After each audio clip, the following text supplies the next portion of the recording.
Hey, what's happening, everybody? Welcome to the program. It's Tuesday. This is the Jeff Gerstmann Show. My name is Jeff Gerstmann. I'm hosting this week. Thank you for having me. Into your homes, into your cars, onto your exercise bikes. Where do people listen to podcasts? At the bottom of the ocean? High in the sky. Shout out to all elevations, every longitude and latitude. I bring you platitudes this week on the Jeff Gerstmann Show. Hello. It's video game time. It's and it's I don't know. We're inching closer to the to Summer Games Fest, and so that's been where a lot of my focus has been. It's been that and reading over some contracts, but that's been largely the the week I've had. I started playing Animal Well, which everyone it feels like everyone was talking about for about a day and a half, and then it just kind of vanished from the discussion, I guess. I don't know. But it is a search action game. You're a little blob. It's cool. It is not super combat focused. It has puzzles that it seems like it has deep puzzles that are asking for players to work together to solve them. I haven't really gotten super deep into it. It's okay. It's got a very cute look. It's got a very kind of lo-fi pixel art look going on, and yeah, there has not been much in the way of combat. You get firecrackers that you can throw to scare away some monsters. I got a yo-yo, and that's kind of cool. You whip it around, but you mainly use it to whip kind of under ledges to push buttons that are underneath the ledges and kind of reach things that you wouldn't be able to reach otherwise. It's not like Goonies 2. It's not like a high quality video game like The Goonies 2, where you use that yo-yo to crush fools. It is more of a puzzle solving tool. Game's like 35 megabytes installed, which is impressive on its own for some weird reason. But it's a game where it really feels like it is full of secrets, but I am perpetually just kind of going off in directions and going like, I guess there's something here. And I'm finding items and I'm getting keys and I'm, solving button puzzles and moving forward, but I don't feel like I'm making any real progress in it. It's just not, there's something about it that's not clicking with me where it's perfectly fine, but I'm not, maybe it's because of the mystery of like, oh, you just kind of like, you're starting and you're this little blob and go. I don't know, just go. But I'm not really finding it super engaging, and yeah, people are saying like, oh, later on there's a lot of really crazy things happening in it, and I would really like to see some of that stuff. I did find a big, was it a giraffe? I don't remember. It was a big bird, I think, that killed me. And the checkpoints can be kind of a hassle. It's the sort of situation where there are telephones around the world, and you'll save at those telephones to checkpoint yourself, and you'll have a situation where like there's a bunch of, it's not difficult, there's a bunch of tedious platforming, I would say. Where you're like, okay, now I need to ride on the back of this bird and go over here, jump up here, ride this bird, go up here, jump over here, and then, oh, there's more birds to ride, and now I'm back at the screen where I died. And then if I die, I checkpoint all the way back to this telephone. And so, like, bashing your head against a puzzle where you're dying is then, like, punished by, like, okay, now I have to do all of this, like, zero stakes platforming. Like, there's literally nothing dangerous here. There's nothing to be gained or lost here. I just need to make these jumps and go do it again. And that's been a thing that's been pushing me away from it. Like, I'll get to a point where I'll die and be like, I don't want to ride on these birds again. And I finally got past that part and have moved on. But that's a good example of, like, some of the feeling that some of those checkpoints have had. And so that's been a little bit frustrating about Animal Well, but I like its look a lot. It's got a very nice style to it, art wise. The music, the audio is pretty good. And it's neat. But yeah, it's there are things about it that are I'm finding to be very abrasive in terms of, like, keeping the experience going and staying focused and everything there. So yeah, I don't know. I will probably continue. Maybe this says a lot about. I don't know why this happened. I don't know how this happened. But this is something that happened Sunday night, and for a lot of the day on Monday, I installed Tom Clancy's Ghost Recon Breakpoint. I think that's the last Clancy game, right? There has not been one since, if I remember right.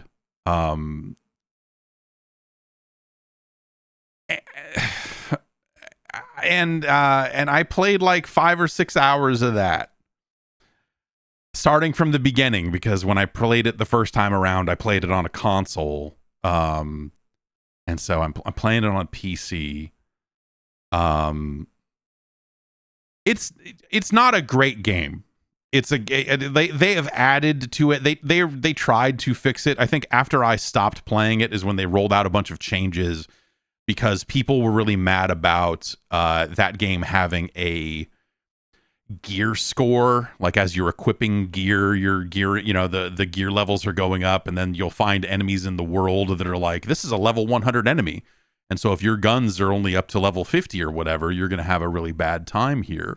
Like, they tried to make it sort of like it is in some ways like a live service game. It does have a social hub. It's like Destiny without the stuff.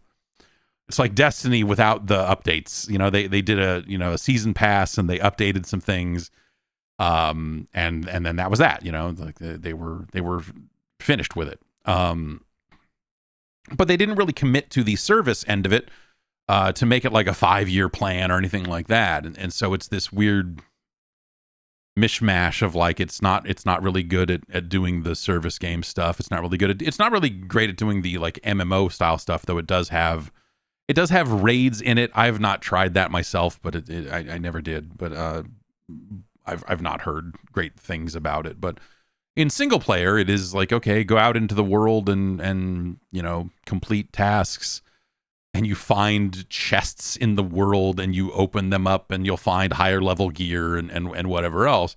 At some point, they added something that they call the Ghost Experience. And that was not too long after launch, where they said, oh shit, you don't like any of this stuff we made. So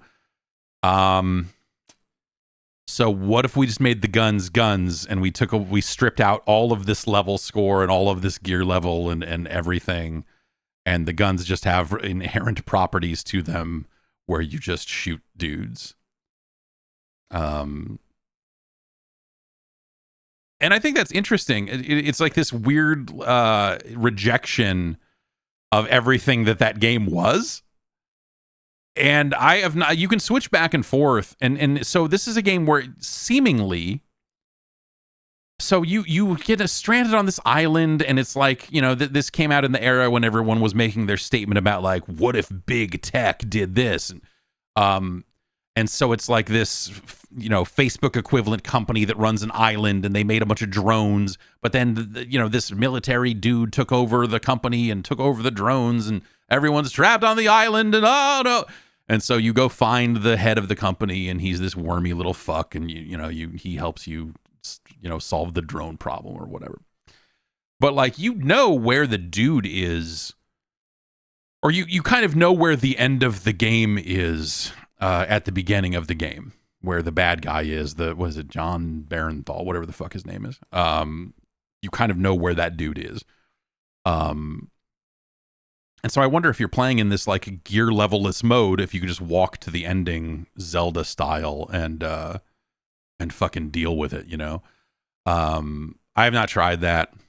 I think you can do exactly that, but I think that was one of the things that they were like, oh, it's going to be a hard fight, but then they went and threw out all of the things that made that like an artificially hard fight. You can have AI partners now. You know, it was like a squad-based game, like you're meant to play it with other people, and it's got 4-player co-op and everything, but like, you can have an AI posse, and it's like all of this stuff feels really poorly explained. Like they added all of this stuff to it, and they added a bunch of, you know, like it's one of the things when you return to a game like after it's had all of its DLC released and everything, and you're kind of playing it for the first time or starting a new game or whatever, like it's giving me 3 episodes worth of story missions all at once, and they're just kind of all littered all over the map. And so I started the first mission for episode 3 while I'm still in the early parts of episode 1, and like the introductory part of episode 3 is like, well, since you killed Walker, you know, now this other guy is running fucking chemicals into the US, and we got to stop him. And you're like, I killed Walker? Wait, I definitely did not kill Walker. Yet. And so it's a situation where you go like, there are ways to write around that. Like, you know, it's weird that developers don't account for those sorts of situations more often when they're thinking about adding content into their game. The number of ways that you could like, oh, we have 2 line reads here, or we've written around this so that it's not addressed whether the guy is dead or not, because we don't know what order you did this stuff in. Like those sorts of things, it's weird to me that stuff still happens. Not that Breakpoint is like the cutting edge latest video game in the world. But here's the crazy thing. I just Breakpoint's not a good game, but it's the game I needed at least yesterday. I don't know if I'm gonna continue playing it, but I just needed some really dumb, overpowered, like you get so much, you know, and you can adjust the difficulty. One of the other things they added was like, oh, we added all these tweakable variables to like, how often do you break a leg and get injured, or, you know, and you can set it to extreme or none. And so I'm playing kind of on the defaults for the most part, because I don't, you know, like whatever. I'm not looking for some kind of weird tactical. Some people seem to enjoy it with it turned all the way up. They're like, oh, this is the tactical game it needed to be all along. And so I guess good on them for abandoning large parts of their original design in order to try to please players. Like that's interesting, if nothing else. But yeah, I don't know. I needed to shoot guys in the face, and I needed sync shots, and you can have your 3 guys, the 3 other people on your team line up on other enemies, and you can shoot them all at the same time, and you can throw up drones and mark enemies. Like I needed something totally fucking mindless. And Ghost Recon, especially the story, is the most fucking broed out brother video game since like Army of Two. Like you are constantly walking up to dudes and like giving them that deep handshake where you grab the guy's forearm and he grabs yours, and you're like, yeah, brother, like we're in the military. and it's just they're all so dumb. To the point where one of the things that really annoyed me about the early part of that game, there's a guy you meet who is like, so you're whatever, there's like 32 dudes, and you're one of the 32 dudes dropping on this island, but the drones kill most of your guys and whatever, and so they're scattered everywhere, and you're trying to find them and see who's left and see who survived. You find a survivor, and you get a look at him, and you're like, yeah, I don't know, man. Something about this dude and the way he's behaving right now, I'm pretty sure he's not with me. I'm pretty sure he's a bad guy. And the game has what they call investigations. And some of them are things that are solved by the story. Like, it's the investigations are like a list of questions. It's just like, who ordered the drone attack? Why did the boat sink? And one of them is like, why did this guy Hill not get killed like all of his friends? And as soon as you see that question on the list, you're like, oh, because he's a bad guy. That's why.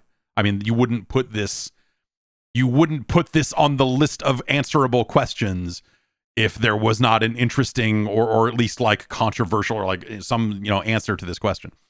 And so you can go dig around the world and find some fucking USB drives with some conversations on it or whatever, and realize like, oh, the enemy soldiers were specifically told not to kill him.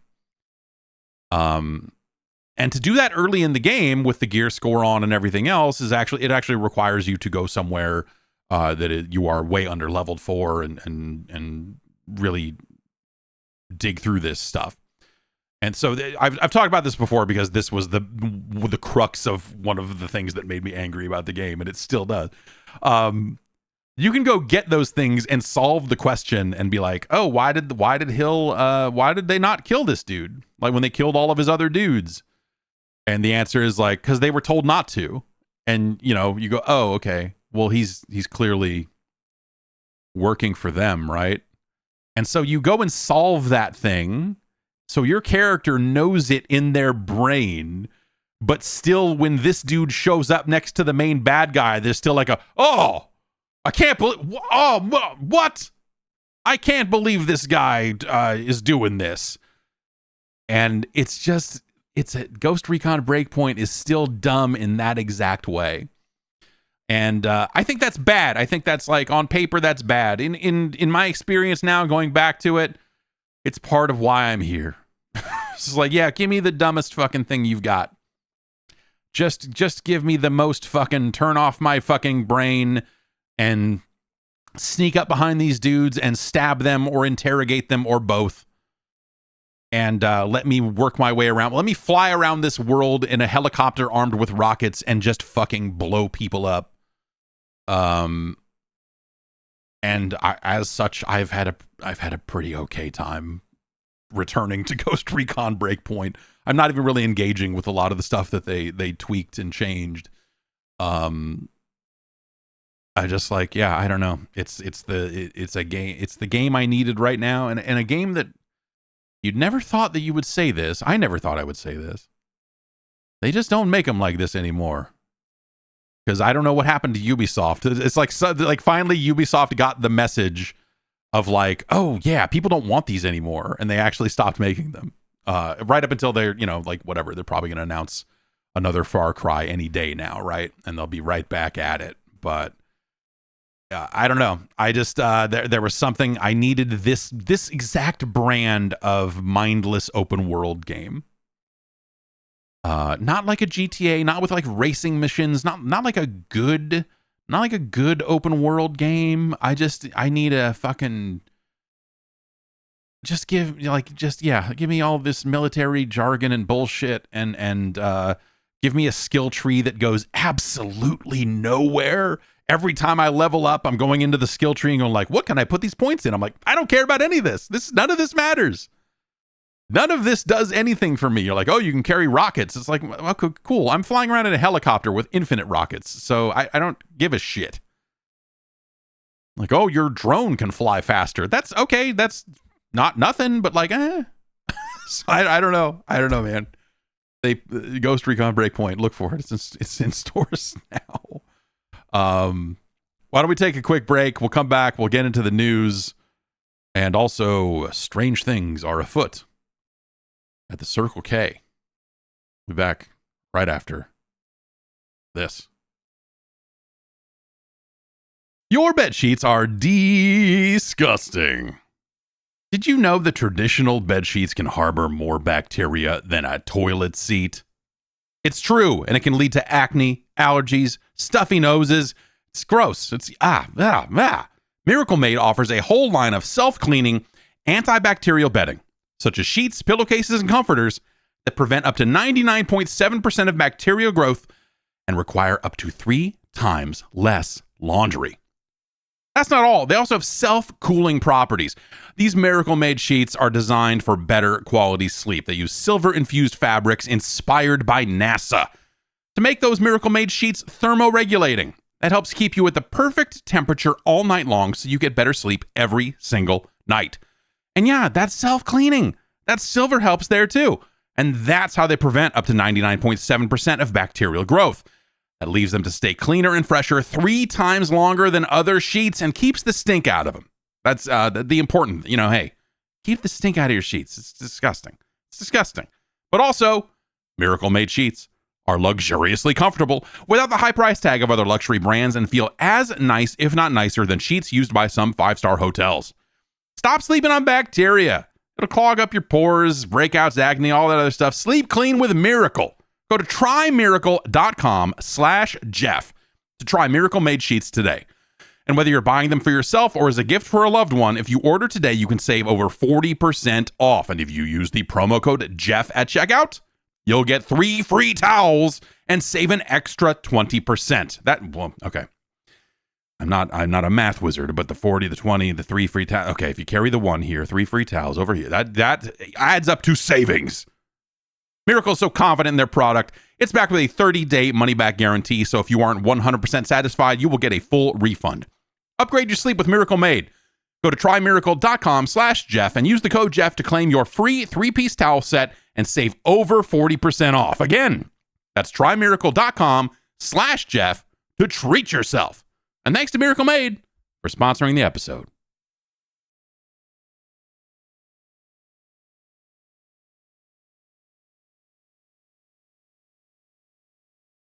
We're back. Hello. I sometimes when you're on the hunt for energy drinks, when you're trying to find brands that you haven't found before, you need to branch out.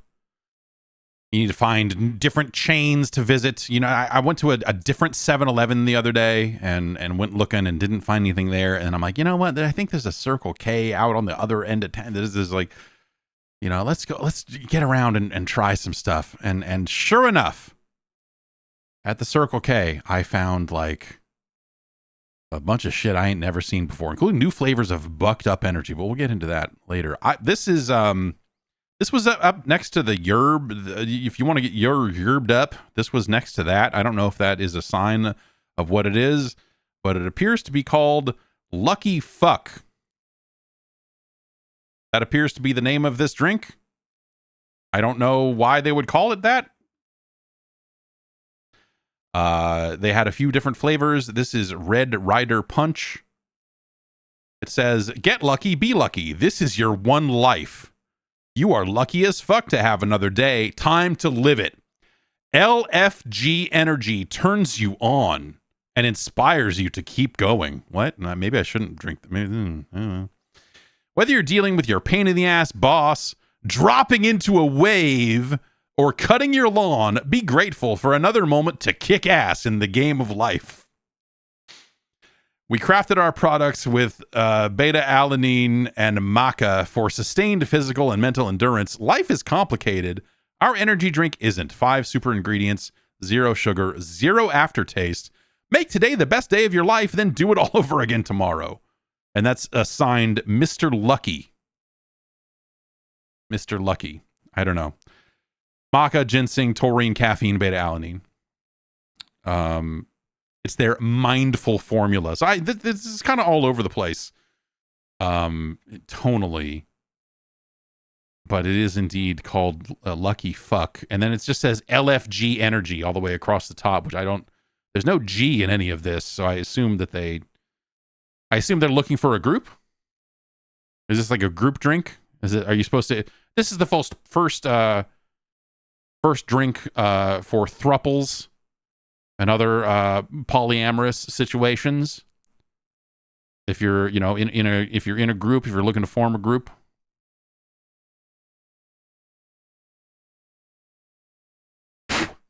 Only a little dirt on the rim. Let's crack it open and see what this is about. I don't know. This is Red Rider Punch flavor. Smells a little bit like Hawaiian Punch. That's a good sign.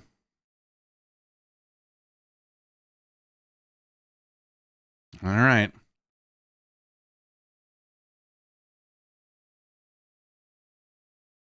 Huh. It is not as sweet as Hawaiian Punch. And there is a minor aftertaste. It's sort of like a diet soda kind of aftertaste. It's not a major aftertaste. It is a little weird. Not quite like a diet soda, but not entirely unlike it.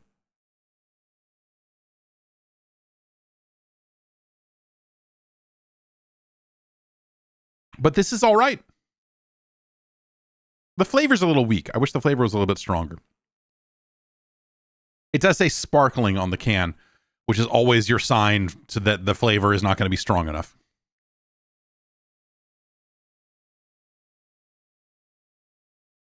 But this is okay. It's very fizzy. It is a very burpy beverage.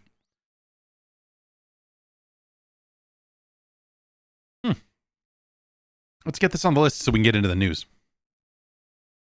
This is going to be bad for a podcast. I mean, you know, good for mowing the lawn or dropping into a wave, but maybe not the best for podcasting. As it is I am extra burpy now. Where's the list here? Let's get the list up. We have 169 drinks on the list, 170 if you count Redline Extreme Sour Heads, but let's try not to count that. This is pretty good. I would drink this again, pending the results of, you know, will it really mighty my penis, man? Or, you know, is it gonna be a high end energy drink or not?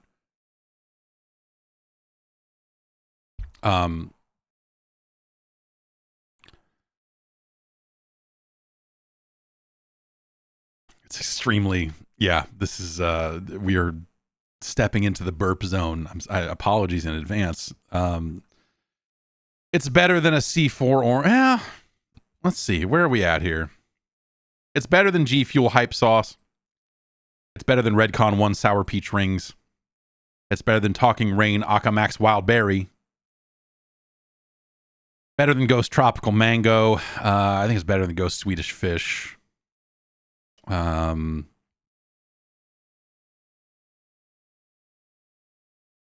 than Prime Energy Tropical Punch.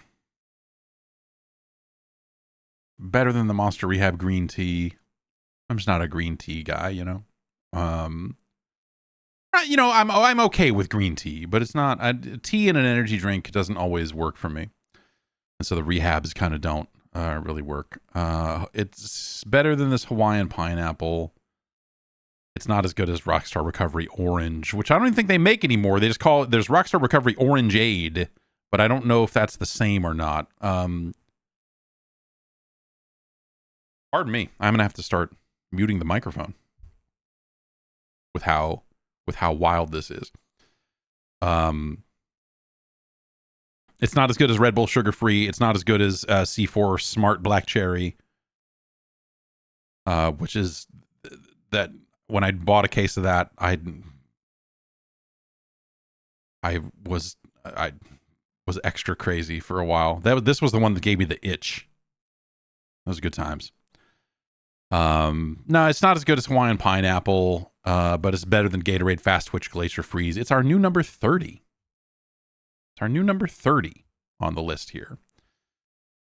What is this called? Lucky F asterisk CK.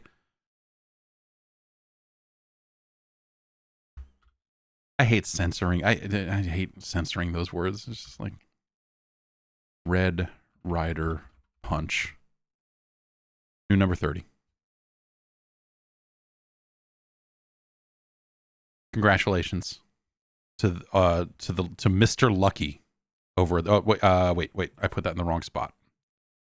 This shows it at 31, but no, but it's not.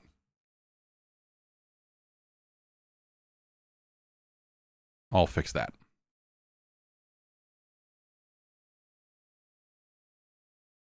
Okay. All right. Let's get into the news here.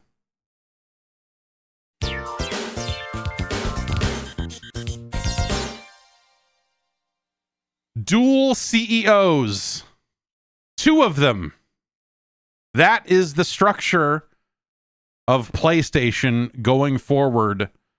They are going to split the business across 2 different people here. These are both people that existed inside of the PlayStation organization previously. Herman Hulst and Hideaki Nishino are the 2 dual CEOs. They both will have different responsibilities. Holst sounds like, Holst was running the PlayStation Studios business prior to this, and it sounds like that this is kind of a beefed up version of that role, if you will. Let's see here. According to gamesindustry.biz, Holst will run, he was the CEO of the Studio Business Group, which includes all of PlayStation's first-party teams. It also covers the development of PlayStation IP onto other mediums, such as TV and film.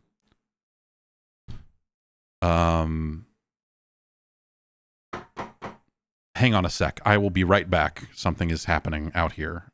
Sorry. I will be right back. Okay. We're back. So sorry. Herman Hulst is the CEO of the Studio Business Group, so that's the first party game development business, as well as putting PlayStation stuff onto other into TV and movies and whatever else. His quote here, again, according to gamesindustry.biz, is, "I'm thrilled to lead the Studio Business Group and continue to build on our success with the PlayStation 5 while preparing for the future." So, okay. Hideaki Nishino will lead the Platform Business Group, which includes console hardware, technology, accessories, PSN, and third-party relations. So, like developer relations, all that sort of stuff will fall under him. He was acting as the Senior Vice President of Platform Experiences and has been with the company since 2006. His quote is, "We will continue to connect players and creators through world-class products, services, and technology. We always strive to grow our community even bigger with innovation," so on and so forth. "I am honored to be appointed to such an important role alongside Herman. By working more closely together, we will be positioned to build incredible experiences for an ever-expanding audience now and in the future." And they will both report to the guy who was the interim Totoki, the president, Hiroki Totoki. They will report to him. Presumably, he will be the guy that will solve problems, the sorts of problems that arise when you have 2 CEOs. So it's not. I don't know. I guess ultimately, it sounds like that that guy will continue to have some kind of hand in the PlayStation business, kind of post Jim Ryan. That he will perhaps be a little bit more involved. Like, this feels like they're more eliminating a layer and bumping 2 guys up, as opposed to just fully replacing the CEO. You could take that as a sign that Sony is placing a lot of importance on the game business and a lot of importance on the PlayStation business, for sure.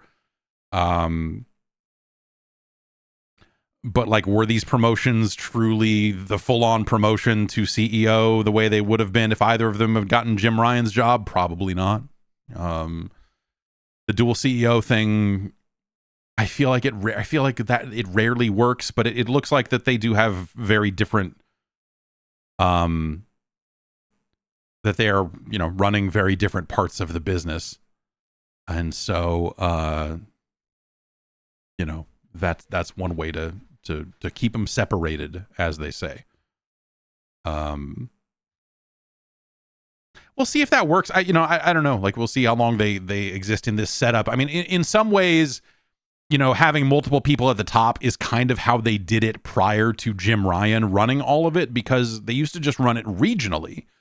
And so that's why you had Sean Layden running, North America or the US or whichever, whatever his territory was.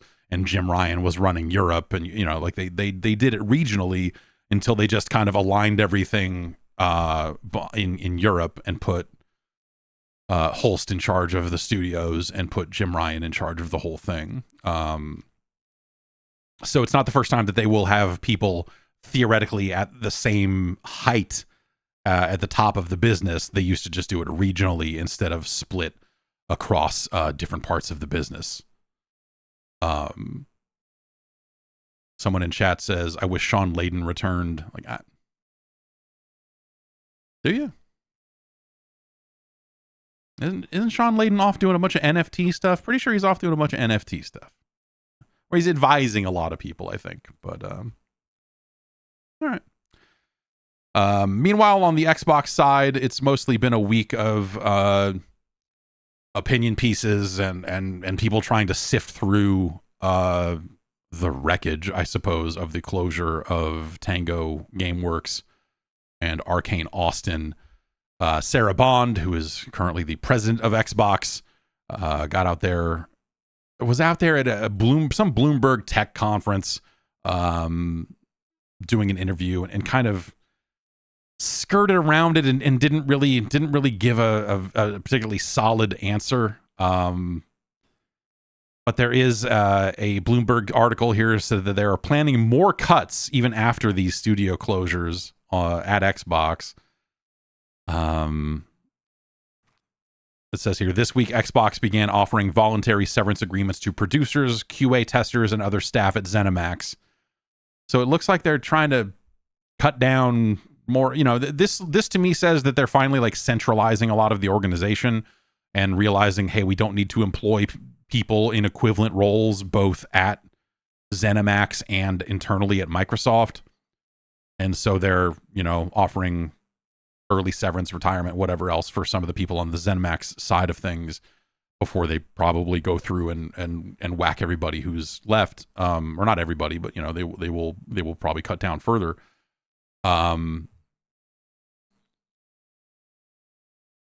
And then, so like after the closures, Matt Booty hopped on a town hall with ZeniMax staff, and it reports here that he praised Hi-Fi Rush, but did not specify why the company had shut down the studio behind it. It says here, speaking about the closures more broadly, Booty said that the company's studios had been spread too thin, like, quote, peanut butter on bread. And that leaders across the division had felt understaffed. They decided to close these studios to free up resources elsewhere. So it sounds like it's less about... I think we've since learned that there was a pitch for a Dishonored 3 out there.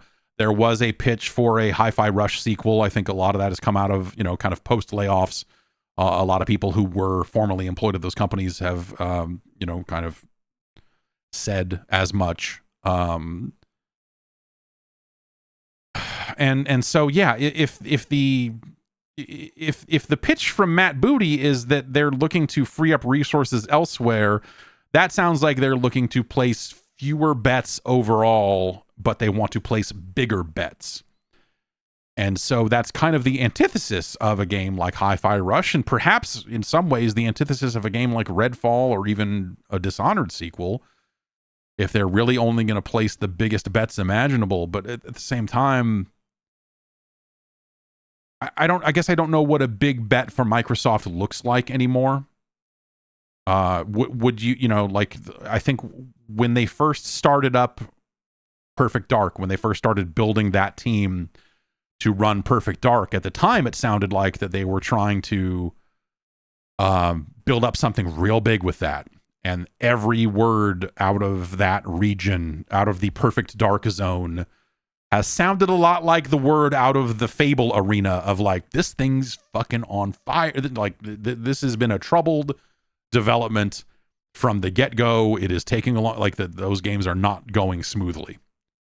I don't know, like Fable is probably further, Fable hopefully found some footing by now. I mean, at some point they released a trailer, so that at least that was them deciding on an overall tone for it. But there was word going around for a while that like the Fable they were making didn't even have a sense of humor to it. And at that point, like, what the fuck are what are you doing with Fable? So I think they've struck a balance there where they realized like, oh, we can't do that.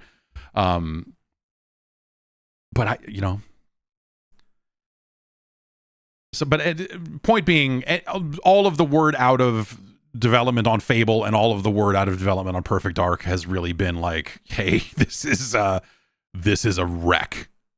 And so increasingly the big bets the big bet they placed was to then go out and buy Activision, and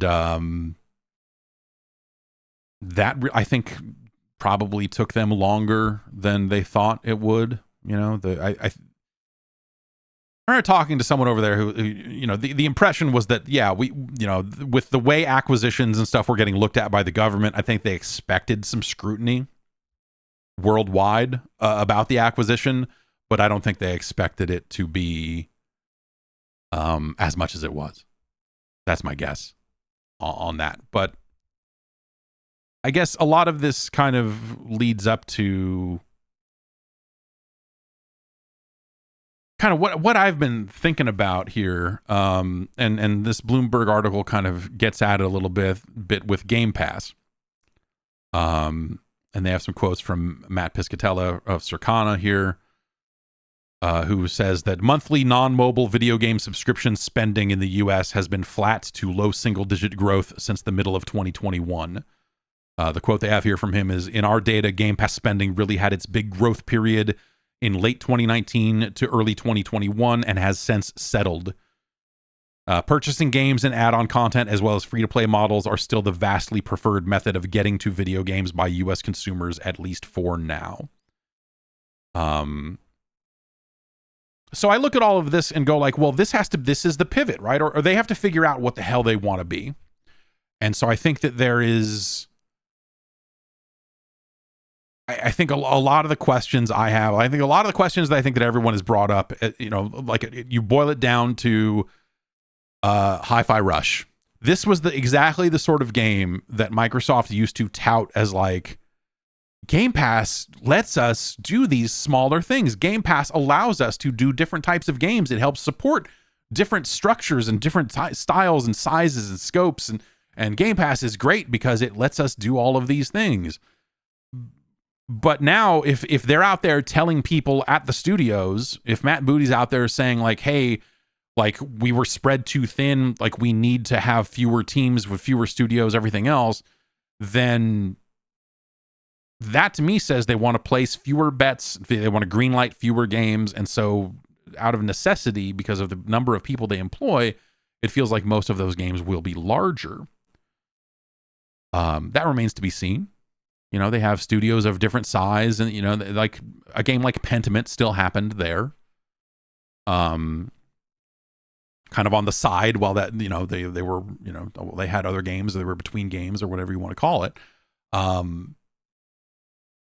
But I'm guessing this is like a number of different factors that lead to this, right? I think if you start to walk it back and think about what Microsoft has said, what they said at the time about Hi-Fi Rush versus them shutting down that studio, about Game Pass, when you think about the early success or the seeming success of Game Pass, but then you think about like, okay,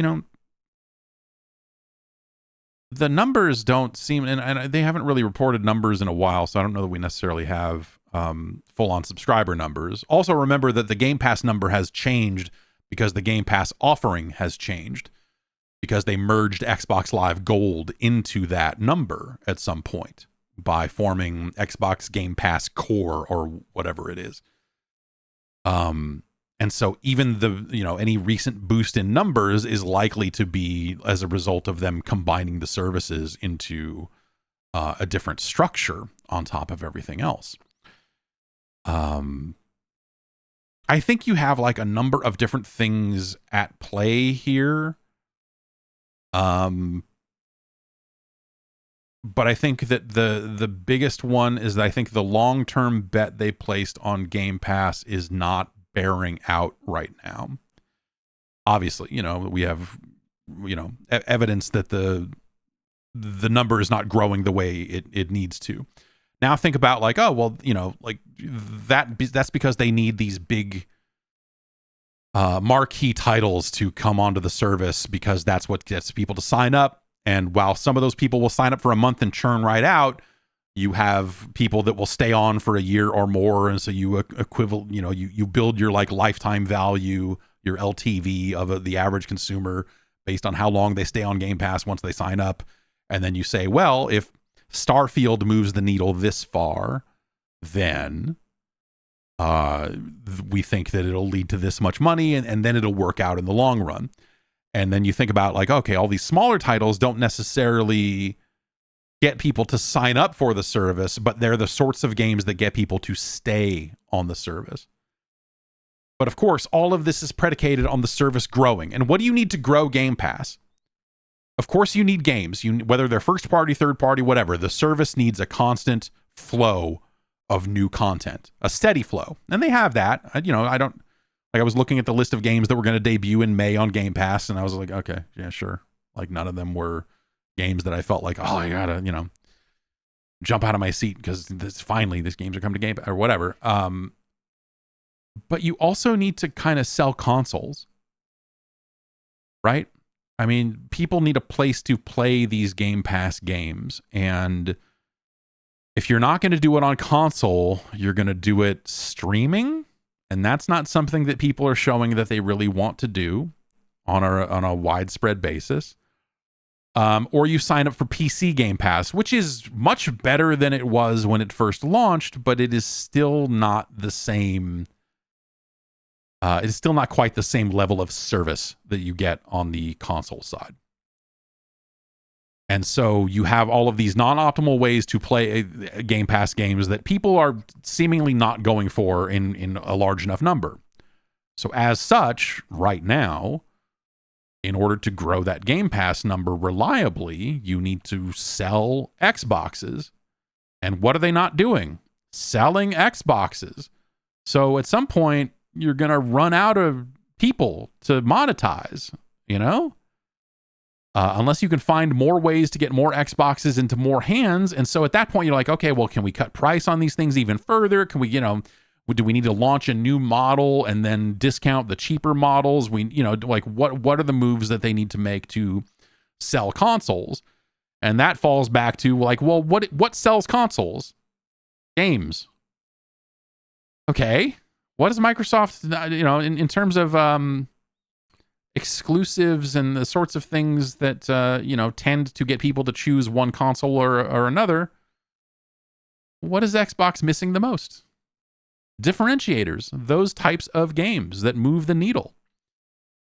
So once you have consoles not selling, and once you have this kind of market forming where the competition is outselling you on hardware by quite a bit, you then also have a couple of other knock-on effects. Or one is maybe related to this, one is probably maybe not. If you're not selling Xboxes, you can't sell Xbox games. And so remember back a handful of months here when we were talking about third parties perhaps being like not real keen on releasing on Xbox because it's an amount of work for them that is not paying off, because 90%, some insane number of copies of their game are selling on other platforms than Xbox, because they're not on Game Pass. And so, okay, that's bad too. It is the opposite of a virtuous cycle.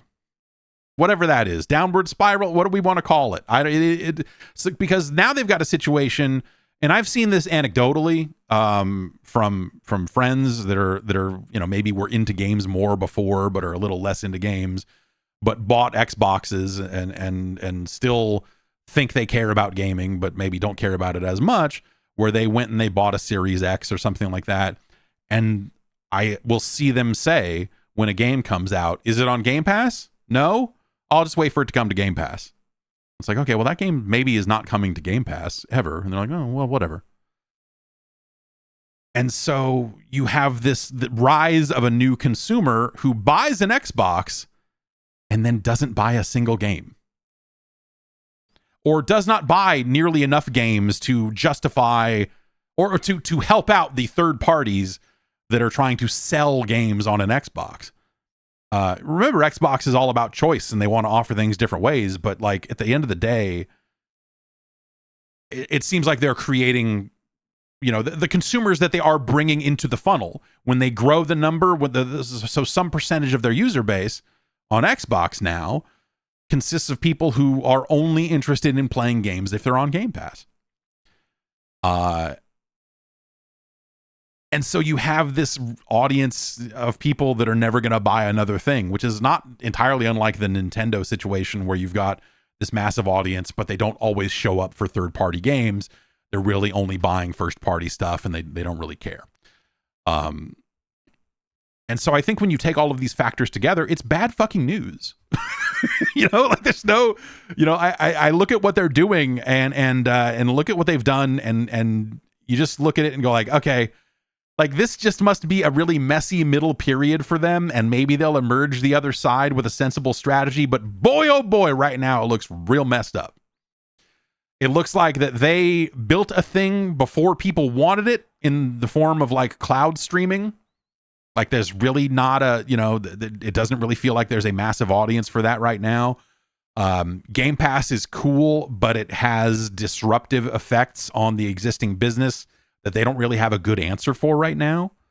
And so you have grumbling developers now on both sides of it. You have grumbling developers that took a Game Pass deal and then saw all their sales on other platforms eat shit because people went and refunded it on Steam because like, oh, this is on Game Pass? Well, shit, I don't need, okay, well, yeah, I'll refund this and I'll play it there.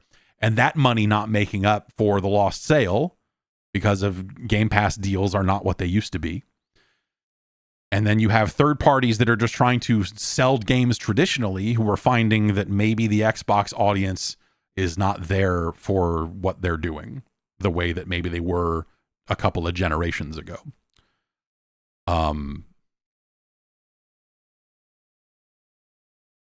All of these things form together to form a situation where Xbox is kind of in a form of trouble. I think that what we're starting to see now, or what's starting to come out, I feel like that this has been the discussion around the edges for kind of a while now. But I think the closure of these studios has finally led to a situation where everyone's just like, yeah, dude, this doesn't fucking work. This does not work anymore. You probably also have a corporate structure that is no longer like, hey, you just went out and spent how many billions of dollars on Call of Duty? All right, cool. You need to start pulling your weight a little better than you are because we just let you go out and spend all that money. You got to figure it out. You're running out of road. You're running out of runway. Figure it out. And so that leads to the multi-platform strategy. That leads to like, hey, let's put Sea of Thieves over here. Let's put more games on PlayStation because the PlayStation audience has shown, because there's not a lot of other options there, or their options are not as attractive, but the PlayStation audience has shown that they will buy games. Microsoft is Microsoft's into Steam. I mean, Starfield's using the Steam beta branches for testing purposes. Like they're out there in that Steam ecosystem. They love selling games on Steam, I'm sure. And it's all part of a choice for them or whatever. But like at the end of the day, they probably need to start selling some games. And so you saw some stuff over the last week, some reporting saying that maybe there's been some internal bickering or disagreement about Call of Duty on Game Pass. And we'll see what happens this year. You know, presumably they're going to talk about Call of Duty in a few weeks here at their showcase, and that would be a good time for them to say, yes, it will come to Game Pass on day one, or to maybe be ambiguous about it and kick the can down the road a little longer while they figure out what the hell they want to be. Um, and they're a lot of the quotes and non-answers and some of the other things that they are saying or not saying seem like it is leaving them just enough wiggle room to get out of that if they need to. And I wonder how much would Call of Duty move the needle on Game Pass? I'm sure it would. I'm sure that it absolutely would get people to sign up for Game Pass. You know, Call of Duty, if you're buying the expensive edition, it's like $100.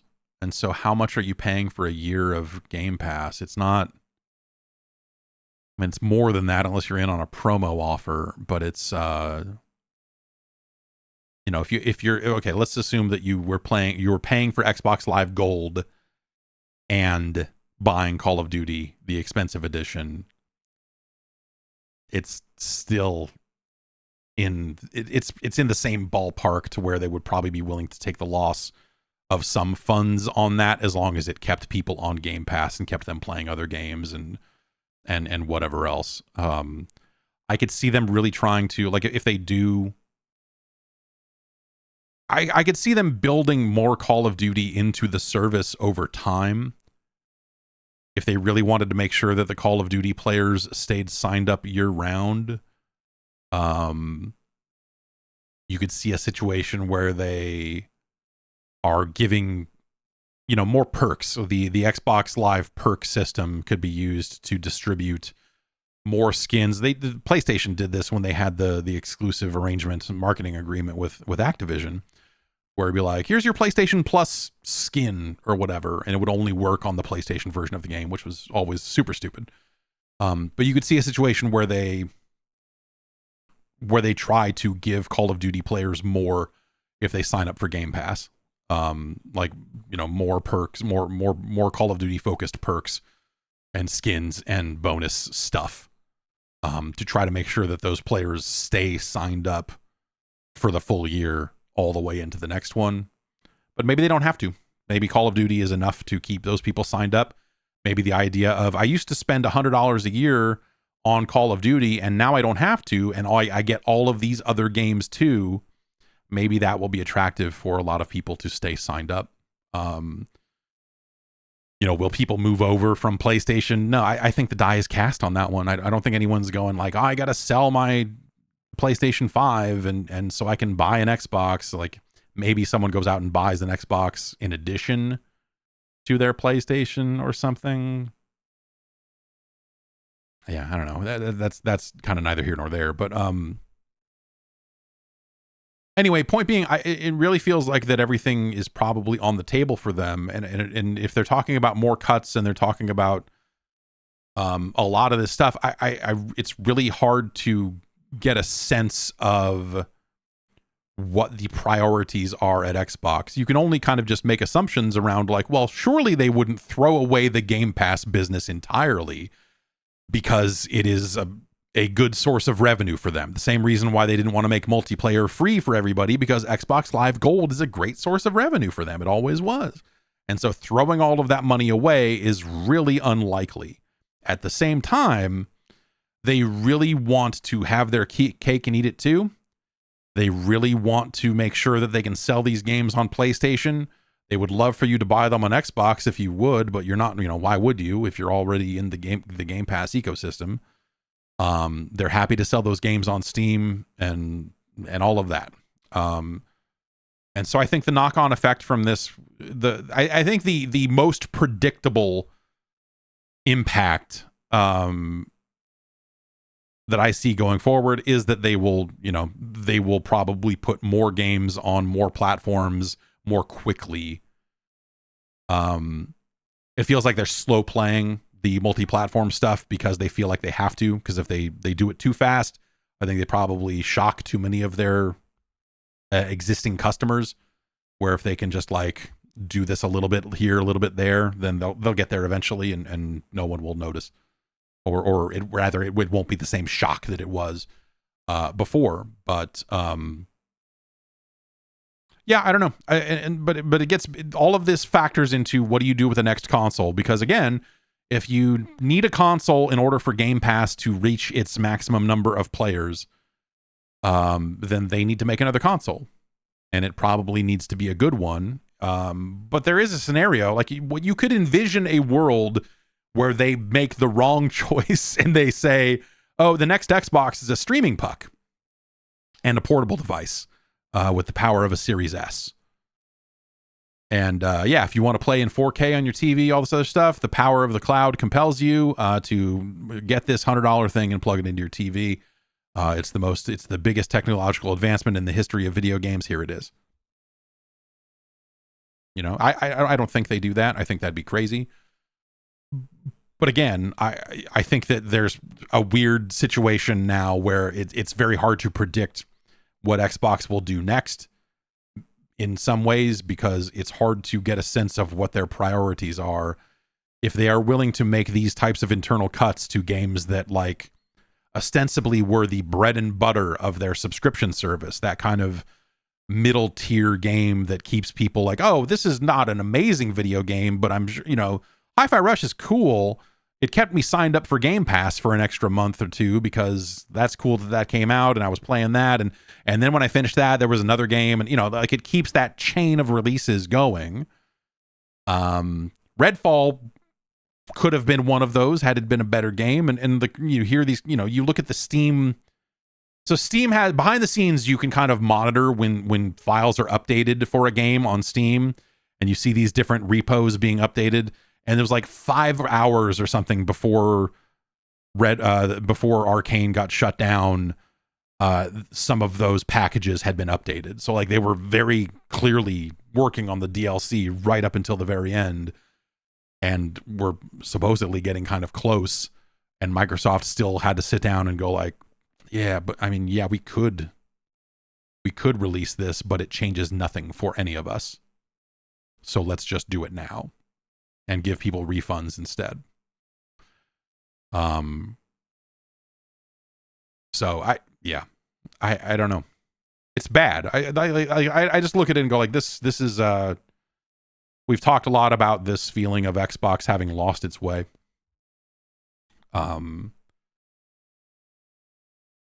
But we talk about, you know, I primarily speak about that in the context of the Xbox One and the stuff that, you know, when Mantric was in charge and them taking their eye off the ball when it comes to games versus television and what have you. But this feels different now. This feels different now. These shutdowns actually, I think, change a lot of the conversation around Xbox in a really negative way. And also, as I was talking about last week, like the safety and security of people who were working at some of these studios. You know, 6 months from now, are we looking at Ninja Theory and going like, oh yeah, remember Ninja Theory? They were good, and then they put out that Hellblade sequel, and then they were gone. Like, what else is Microsoft going to cut as they go? Are they just going to slowly and weirdly turn into Activision? The thinking was that they would buy Activision and do better by some of those franchises and by some of those games than Activision did, because Bobby Kotick was such a convenient villain with his quotes about the packaged goods industry and all of that stuff. You're like, well, surely Microsoft will be a better steward of these things than that. And now you're like, jury is still out on this. Jury is very much still out on this. We'll see. It's a very weird feeling swirling around the brand, swirling around everything, for them to be going into this E3 showcase and presumably announcing a new Gears of War. That's been the talk going around. Like, all right, okay, are they gonna? What else are we gonna see? You know, it's a really. Microsoft has become very difficult to believe, I suppose, because they've gotten really good at announcing games and not releasing them. On top of all this other stuff, where they do release games and then they're either messed up and need repair in the case of like a Halo Infinite or, you know, or Redfall, or hey, we have a gem, a surprise hit in the form of Hi-Fi Rush, that then the studio gets shut down immediately after. You know, what's going to happen with Doom when they finally get around to supposedly announcing that. Supposedly there's some new trademarks filed around Doom that seem to imply that there could be an announcement coming here. And so, yeah, I don't know. I was going to read some quotes from this Sarah Bond interview with Bloomberg, but there's not a lot. There's not a lot there. She kind of talks around it. She says with cloud gaming, they're seeing tremendous growth there. We have more demand than supply in that area, and you'll see us rolling out more capacity, introducing more options for people to jump in and play on the cloud. That seems to me like it speaks to, if you remember a handful of months ago, we had a lot of people writing in saying like, hey, I went to go play Flight Simulator or whatever, and it took like 10 minutes for my session to be ready. xCloud is a nightmare. Like it's a bad service. It always takes forever for my games to launch. You're like, oh, geez. I mean, I don't use it regularly, so I don't know these things, but we got a lot of anecdotal reports from people out there that were having a very bad time with xCloud. And so, yeah, they clearly they need more supply than they have if they have wait times like that. And that seems to be speaking to, you know, if I had to guess, you know, she's talking about more options for more people, you know, alongside, I believe it was mentioned in this interview at first, and then they kind of followed up on it with some reporters. They're going to roll out a mobile store front for all mobile devices worldwide, and they're launching it on the web, which sounds to me like a website with links to the App Store. I don't know what, you know, unless it's things that run in the browser. Like they made this non-announcement of a non-thing. Okay, alternative storefronts on phones. Let's talk about it.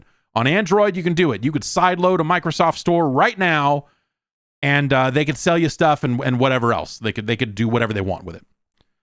On iOS, that's something that could be done in the EU, but cannot currently be done in the US. So presumably they are getting ready for a future in which that is something they can do in more countries, in more parts of the world than just the EU.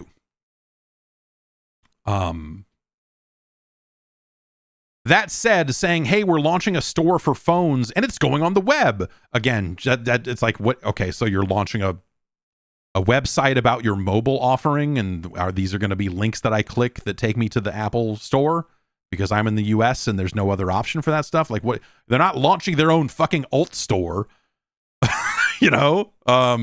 Clearly. So it's just like this insane backwards announcement, and then you're like, well, what are you even gonna fucking put on it if it has to launch on the web? Is it just like gonna pop up a browser and then I can stream stuff from the cloud?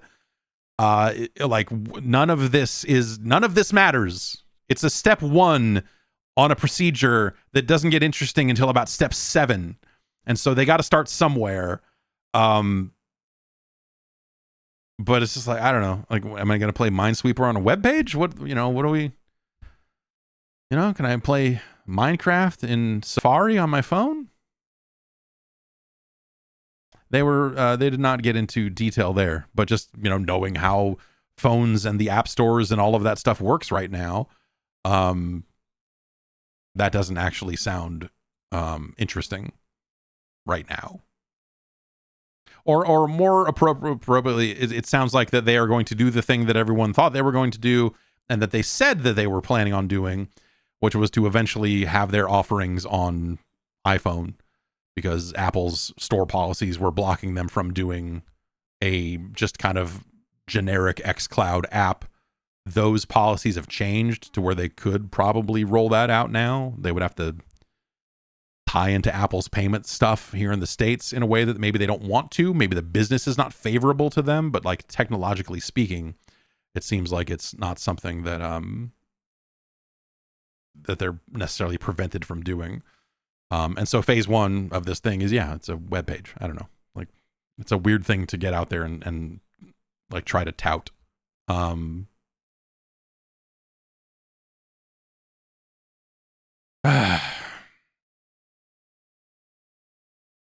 So yeah, I don't know. That's the Microsoft stuff. I had a little bit more here, but we kind of covered it already. So, there's a person who was formerly in public relations there, wrote about where Microsoft is heading on his LinkedIn page, and it's mostly what we've talked about already, though. Sony's forming a new studio in these days of layoffs and closures. It's rare that we hear about something like this, but this is kind of an asterisk, I guess. There's a new studio within PlayStation being formed that seems like it is largely comprised of people who worked at Deviation Games, which is a studio formed by Jason Blundell, among others, who were working on a game. Blundell left the studio a while back, and the studio kind of continued on, and then eventually was shut down. They were working on some kind of new thing.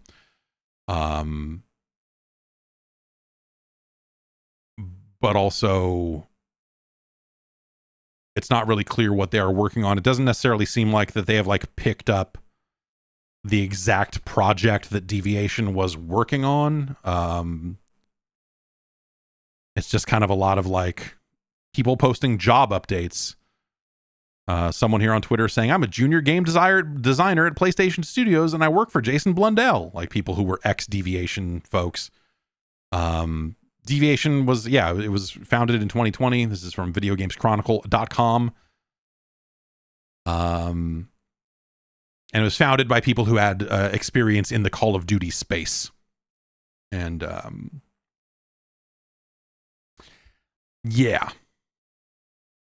we'll see what comes of that. I don't know. That's if they're starting up and starting from something fresh, then we probably won't hear about it for a while. If they're picking up where they left off, if it really is just like a bunch of people who were part of Deviation, but not all of the people, seemingly, then if Sony owned that work or something, maybe this, who knows?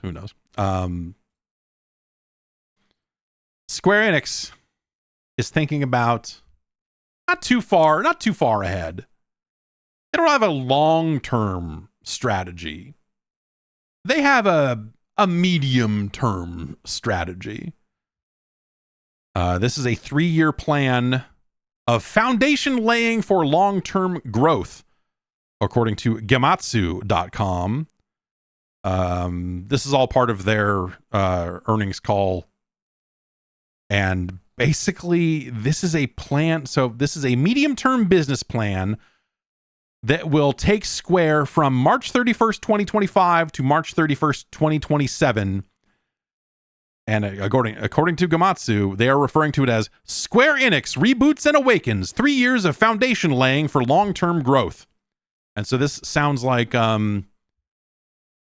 Square has taken a look at where they're at and where things are headed, and they've been like, shit, we need to make a dramatic change to our business. And so they are going to take these 3 years and try to restructure their business in ways that will, set them up for success in the future.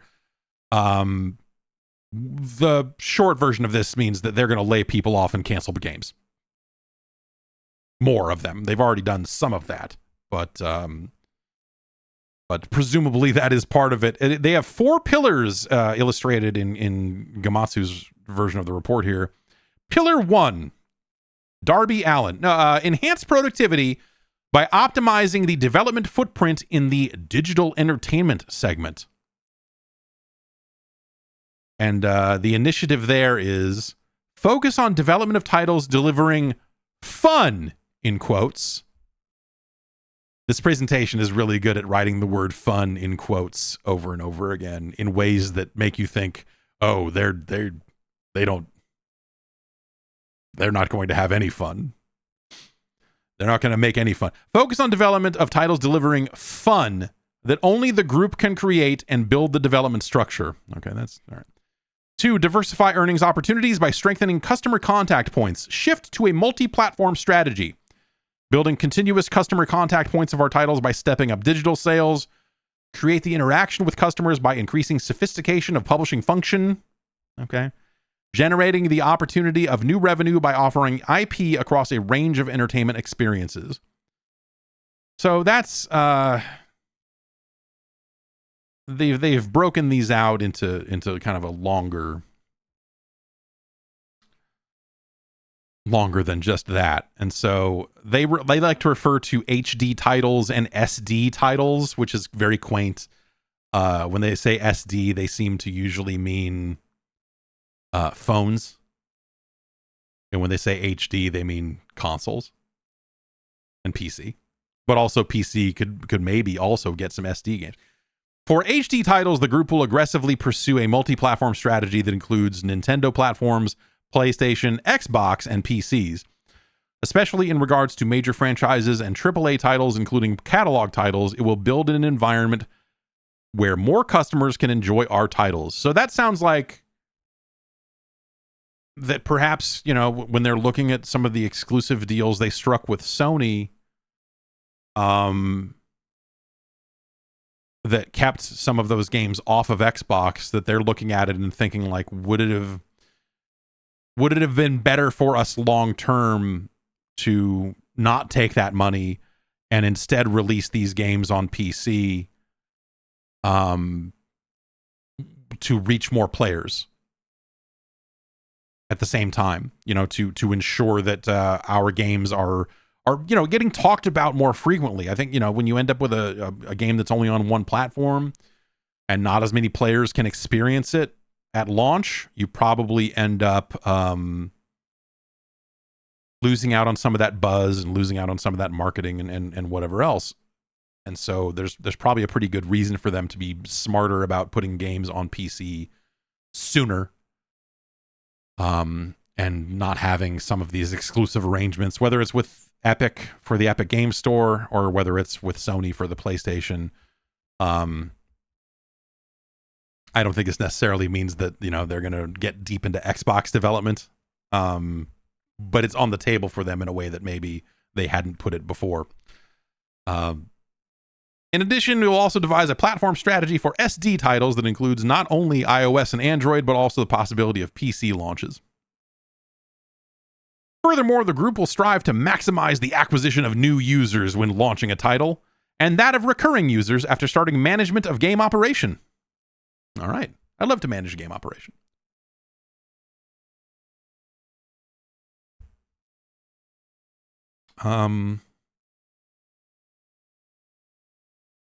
Yeah, they want to do better at digital sales.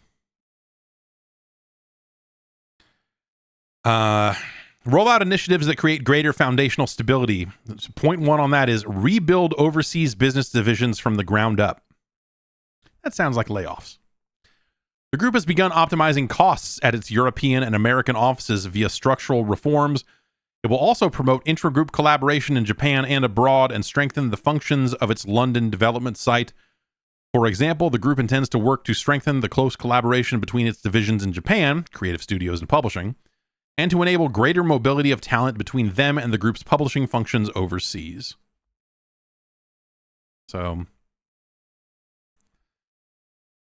yeah. Revamp policies on human resource allocation and investment to balance both creativity and productivity in Japan. The group will rebuild a training system for new graduates and introduce internal education programs to enhance capabilities of junior and mid-level employees. Allocate capital, giving consideration to the balance between growth investments and shareholder returns. Which sounds, I mean, I don't know, that part of it, it sounds like they'll spend this 3-year period trying to make strategic investments that will also help the quality of their games and not just focus on the bottom line. I think that's something that, you know, when you look at Square and you look at some of the stuff that they have said about blockchain and all of that other horse shit, They have really seemed like a business that is nakedly about their bottom line, and the games recently have seemed like almost like a byproduct of that focus. And they need to restructure because they're out of scapegoats, right? I mean, like ultimately, they've gotten rid of most of their Western development at this point, and the publishing divisions still exist, but they're primarily just publishing the things that Square makes in Japan. And so they don't have a lot of fingers to point externally anymore. They can't point at the US and Europe and go like, oh, these guys let us down, but we're going to delay Final Fantasy another year and a half. But these guys with their Avenger, like they're running out of scapegoats on that front as well. Well, they still got Foam Stars. I mean, at some point they will point a finger at Foam Stars and be like, this is who approved this?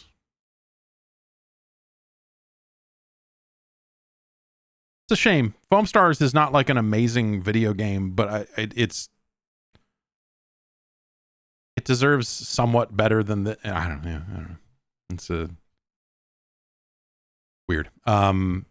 So in conjunction with this, there was also an internal meeting, and Video Games Chronicle has some reporting from some sourcing from people who were at that meeting, and it was confirmed there from the president of Square Enix, Takashi Kiryu, that both the US and European arms would be hit with layoffs over the next month. So that's coming. It says here, the scale of the layoffs wasn't shared, but staff were told that people working in publishing, IT, and Square Enix's collective indie games division will be predominantly affected, and that they'll be finding out this week. Yeah. I do think that Square is not necessarily positioned for success. When you look at some of the choices they've made over the last 5 years, and the weird, I don't know, this struggle's not the right word, but Square Enix feels out of step with today's game development processes and some of that stuff. So this seems like that they're trying to figure that out, which they probably do. But this at least says to me that they're going to try to figure that out by kind of maybe going back to basics a little bit and being like, all right, fuck, dude. Like, we need to make sure these games are good. And we need to make sure that we're placing smarter bets and all of that. So, of course, that doesn't mean they'll get it right. They'll probably fuck it up massively along the way. But that seems like the plan. Red Dead looks like it's coming to PC. Red Dead Redemption 1, that is. There's been some text strings uncovered inside of, I guess, Rockstar's launcher, or some kind of, yeah. Basically, it is referred to by the person who doing the scraping as Rockstar's launcher site file. Does Rockstar still have a launcher? I thought that they deprecated that thing. Anyway,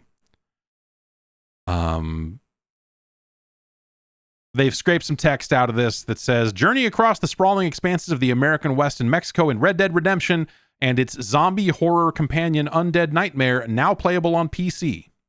So, presumably that means that they are getting ready to roll out Red Dead 1. Red Dead Redemption 1, not Red Dead Revolver. Red Dead 2, if you will. On PC. People have wanted that for a long time. Will they still want it now, or is it too late? I don't know. Marvel Rivals. Damn, that's a weirdly Marvel Rivals. Marvel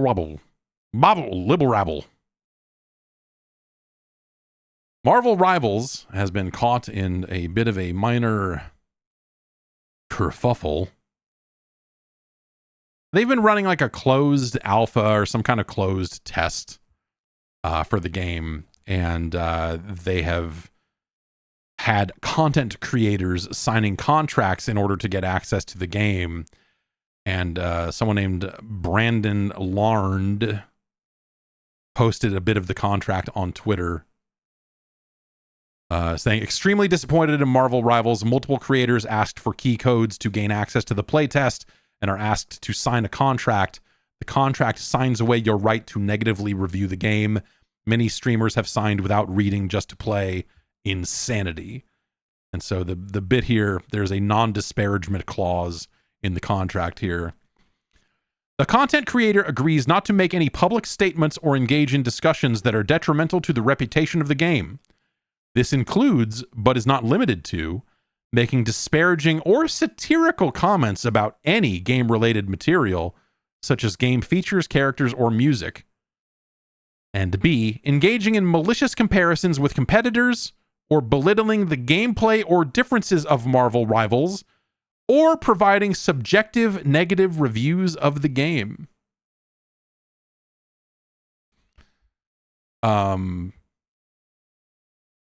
Which is like pretty, you know, like, yeah, like if that went to court, how would you enforce it? Like all of that. This is not necessarily uncommon in this space, but this is, I would say, pretty brazen by these standards. Usually this is something that is done on an individual contract basis around the launch of a game. Like, hey, we want to do like a big launch stream with your game, or we're paying you to do a sponsored stream of our game, and as such, we don't want you to talk a bunch of shit about it while you're playing it. And that stuff in a lot of, so my understanding is that stuff has gone away in situations where the content creator in question has a decent lawyer or a decent handle on this stuff, that is the stuff that they strike out immediately and say like, hey, if I can't give my honest opinion about the game, this is pointless. Like, we are wasting each other's time, and this is not a good deal for anyone.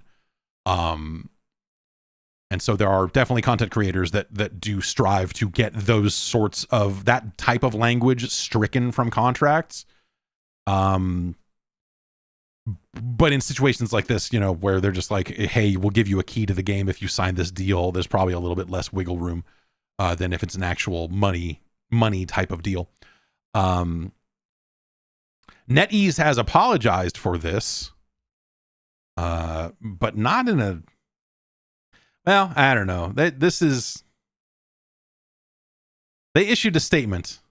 Dear Marvel Rivals players, today is the third day of the closed alpha test, and we are truly grateful for all of the love and support from the community. We would like to take this opportunity to address the concerns we've seen regarding the agreement terms of the content creator programs, and above all, we would like to apologize for any unpleasant experiences or doubts caused by the miscommunication of these terms. The content creator program is a small-scale project that aims to aid in the production of incredible content by supporting creators through giving them more resources. What? We actively encourage creators to share their honest thoughts, suggestions, and criticisms as they play. All feedback, positive and negative, ultimately helps us craft the best experience for ourselves and the players. We sincerely apologize for the confusion, suspicion, and frustration caused by these excessively restrictive terms, and thank you for sharing with us. We cherish and appreciate every suggestion, so on and so forth. We're currently working with creators who have expressed these concerns and are revising the current version to be less restrictive and more creator-friendly. Thank you for bearing with us while we make these adjustments. Yeah, I mean, read your contracts, people. You gotta read them. You don't want to walk into a bad situation. I think that, yeah, like there's probably a number of people who didn't read it and they're like, whatever, I want to be a part of this program and I want to get access to this game because if I stream this game, then I'll get more views or whatever, you know, like the whatever sickening quest we're all on here. And so they are very willing to withhold all of that stuff because, you know, there are plenty of content creators out there that do not create truly opinionated content out there. I mean, I think that's like kind of par for the course in some ways, right? Is just like you've got a bunch of people who are just going to play a game and say, let's fucking go every hour and a half or whatever. And you know, that's their entire thing. Or they're pro players, and so the appeal to them is that they're good at the game, as opposed to opinionated about the game. And that works for them too. Like I don't find that type of content intriguing in the least, to be honest. But a lot of people seem to make it. And there are a lot of people pulling viewer counts in the tens of thousands on Twitch that never say anything of note about anything ever. And so these types of contract terms would just be like, yeah, whatever, I'd do that anyway. That's my natural that's my natural stance, is zero stance. You're like, okay. Exactly. Works for Jimmy Fallon, right? So yeah, I don't know. I find that I find all of this very unsurprising, and you're like, yeah, of course they would try to do this.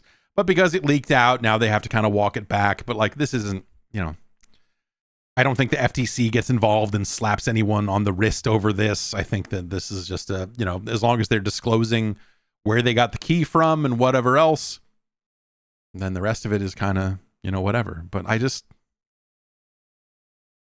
well, whatever. I don't care. The thing I was going to say is like, the audience should try to be mindful of what they're watching and realize that sometimes what they're watching is a big ad. When, these sponsored streams come along, and, that there are plenty of situations where the person doing the sponsored stream is not in a position to be honest or open about the game. Contractually speaking. But the audience, whatever. I mean, that ship sailed. I was going to say, like, people should be mindful of it, but like, whatever. People don't fucking care. At the end of the day, most people do not fucking care. So my son wants to watch videos on YouTube of people playing with Paw Patrol toys. And as I'm going through those videos, some of them have the little thing that like YouTube has a sponsored, like it says like some of these products were received for free, or the channel was paid to produce this content or whatever. He's 2, he can't read that. But also he doesn't care. Problem is what videos come on next after that. You'll like walk away and come back in, and it's like a toy. It's like an ASMR thing. And so it's like a lady with long nails tapping her nails on the box of the toy as it's being unboxed. And you're like, what is happening? Why are we doing this? And then suddenly I look down and my pants are around my ankles. And I'm like, well, how did this happen? It's a mess. It was too hot. What am I supposed to do?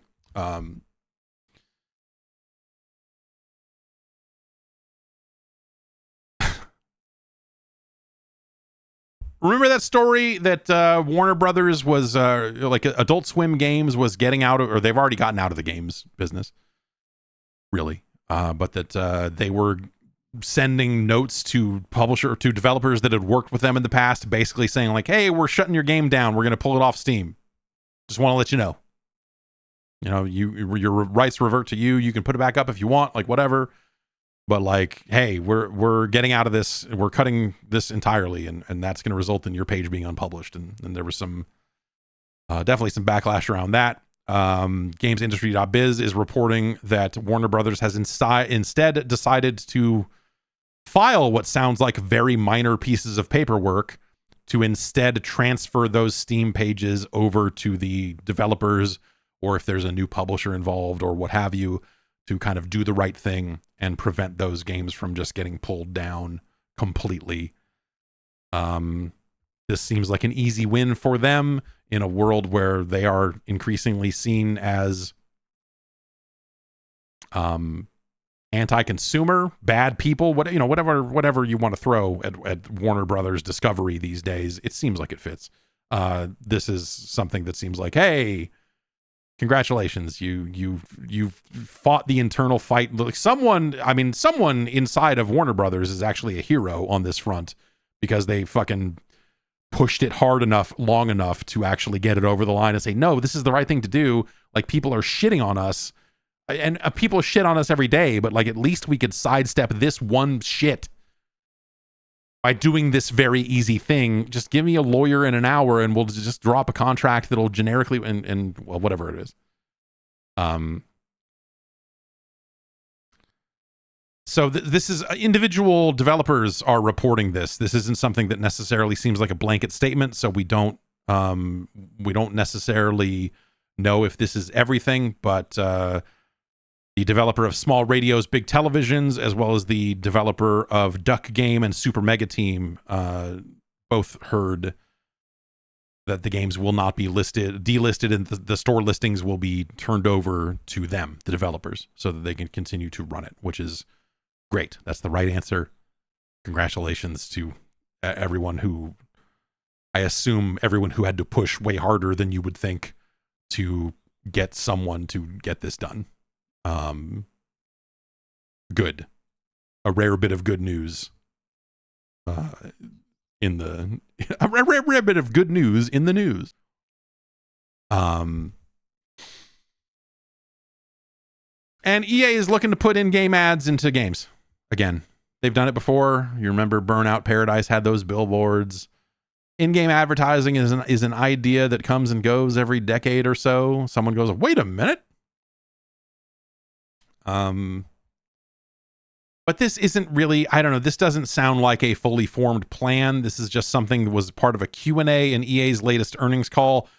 Goldman Sachs asked Andrew Wilson, the CEO of EA,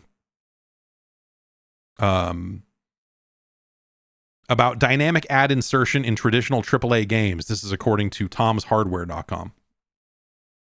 And the quote from Andrew Wilson is, advertising has an opportunity to be a meaningful driver of growth for us. We have teams internally in the company right now looking at how we do very thoughtful implementations inside of our game experiences.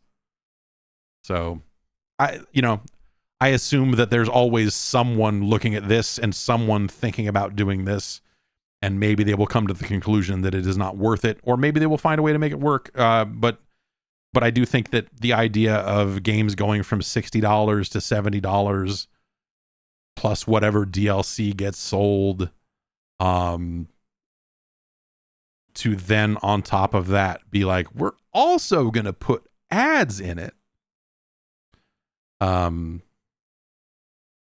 Sucks.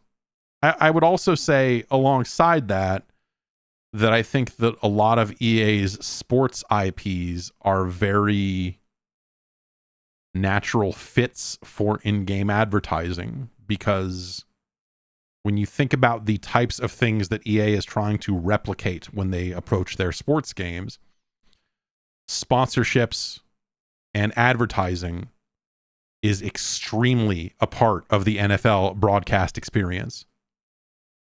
You know, there's almost a situation there where, like, if they put ads on the sidelines or something like that, you'd be like, oh, well, yeah, that's how they do it in, like all around the soccer field. There are ads for PlayStation or, whatever else. So of course, if it's in the game, it's in the game. Now, my disgusting fucking accelerationist hope for this is that they just go out and make a bunch of deals with like daily fantasy, like but not even daily, with betting sites. They just go make deals with gambling sites and allow you to connect to them directly from the game. I mean, they've already got Ultimate Team. They've already got gambling in there. What if we could gamble? What if we could just gamble away our Ultimate Team cards for real money or not real money, in the context of, what if we just bet on football from inside the football game, right? I mean, why not at this point? I'll tell you why not. Because fucking kids play those goddamn games. And betting, so I don't watch sports. I don't really care. I don't really care much. But I think that the inclusion of betting lines and odds and gambling information inside of a sports broadcast is absolutely disgusting. It is just full on poison to present that right alongside the game itself, I think that it is, I think it helps. It makes all of the sports in question feel rigged. It makes the whole thing feel fake. It makes the whole thing feel cheapened by that. When it was primarily just UFC, it made sense because you're like, well, UFC is fucking gross anyway. Have you ever looked at a photo of Dana White or heard him speak? Of course, they talk about the betting lines inside of fucking UFC. Because it's scumbag city. So it's natural for, like, you look at it and go like, oh yeah, this is for dirtbags. This is by dirtbags for dirtbags. So of course all of this shit is in there. And some fucking dickhead who's still popping his collar is fucking sitting down at home. We're like, yeah, I'm to bet on the fights, bro. And absolutely sucking shit. So yeah, it made a lot of sense there. And boxing, you know, when it happened more and more in boxing, that made sense to me too, because boxing has not seemed like a legitimate sport for the past decade or more. Like, I just associate it with like, oh, well, clearly everyone involved in this is on the take, so it's natural for them to go ahead and just put betting lines in alongside it. But when it started showing up in like football and you know, quote unquote real sports, I think that's sad. I think it's sad. It's a sad chase for revenue.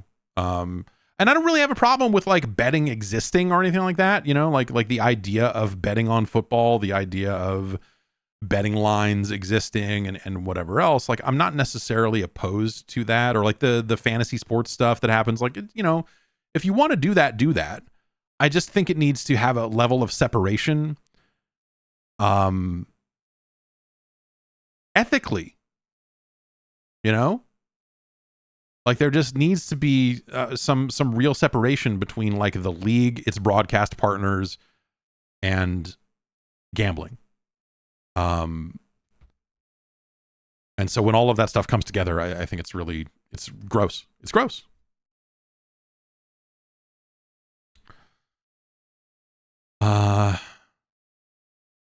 So yeah, I don't know. We'll see where they get to with this in-game advertising. Whenever I think about in-game advertising, I remember this really early example. I want to say it was like a Rainbow Six game, and it was, I can't remember what it was, but it was this example of like, they just put a poster on the wall in a game for a soda, or like they could brand the vending machines, and like, you know, a month later they could change the branding on the vending machines. Is it SWAT 4?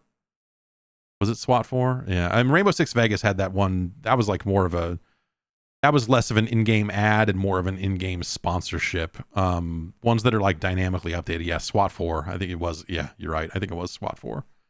Where they just threw blank textures on the wall and said like, I don't know, if someone's paying for this, then there can be an ad here.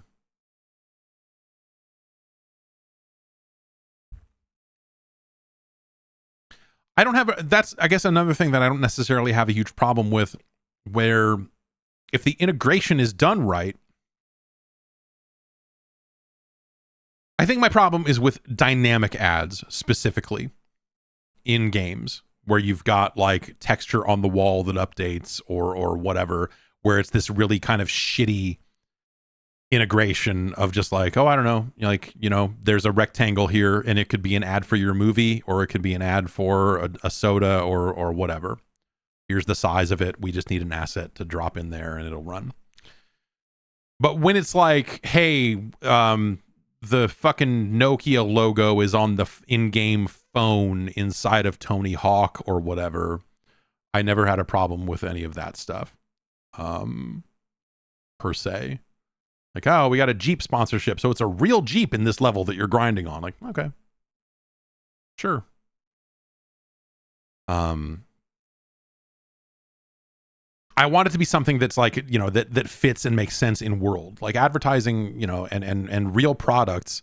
Like if we're out there making games that duplicate real experiences, it's natural to want to have real things appearing alongside them. And I think that product placement and all of that stuff can work and make sense. Or yes, it can be absolutely absurd in my favorite way, where Norman Reedus can drink cans of fucking Monster over and over again until the fucking wheels fall off. Ultimately, that's in the most perfect representation of this, I think. And that's you know, that's what we really want is, you know, dude drinking Monster, throwing it away and grabbing another one and throwing it away and grabbing another one and throwing it away. That's just good shit. And so when the updated versions of Death Stranding came out and whatever, the deal had run out and now it's not Monster anymore, it's some fake drink. That makes me sad. So I don't know. There's clearly a way to do it right, and you either have to do it as ridiculous as possible. Like, it has to be high effort. I think that's probably the lesson to be learned here, is your integration needs to be high effort. It needs to be a really nice looking 4K rendered can of Monster that's beautiful. It can't just be a poster on the wall that updates with whatever this month's ad is. That's why I didn't like the Street Fighter stuff when they would do like sometimes Street Fighter 5 would have sponsored versus screens, and that always felt really shitty. I don't know. That never really came across all that well. Anyway, that's gonna do it for the news. Thanks to all the new. Let's refresh this. Let's refresh these RSS feeds. Let's see if anything else happened.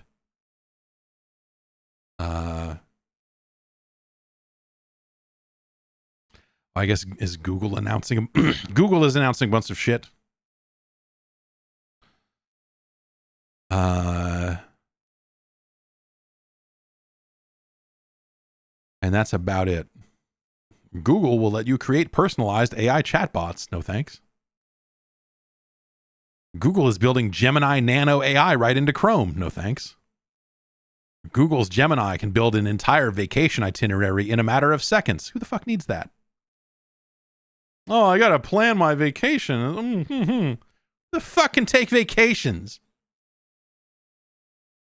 Anyway, there's gonna be a live action Tomb Raider TV show from Amazon. That also got announced this morning. Let's get into some emails. Podcastguard.bike is the email address. Got a whole lot of, I'm going to say emails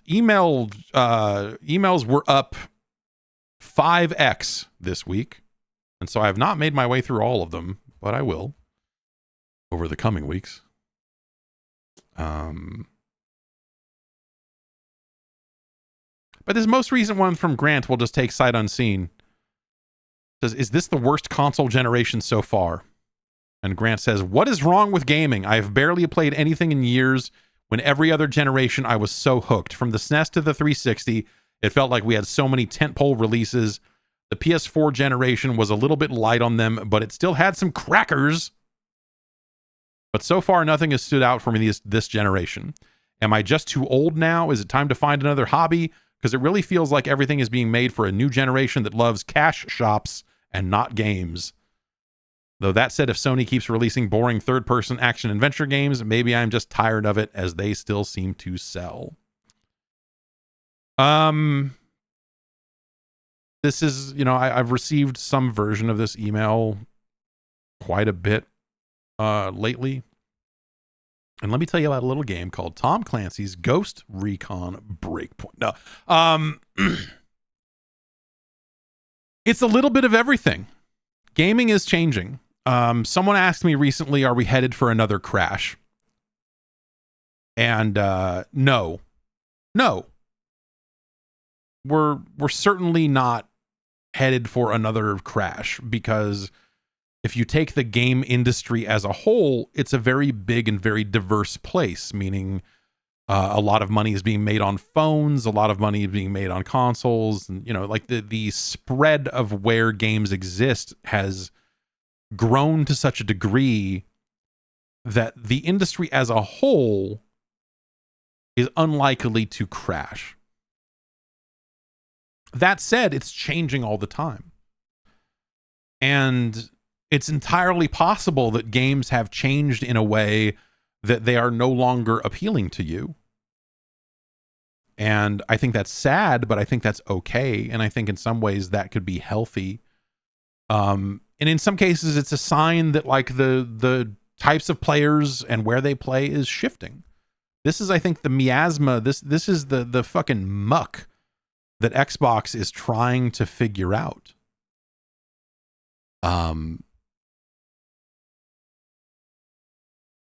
But I think that, like, hey, there are the thing that's happening is there are a ton of games coming out all of the time, and sometimes it is hard to find the ones that are for you.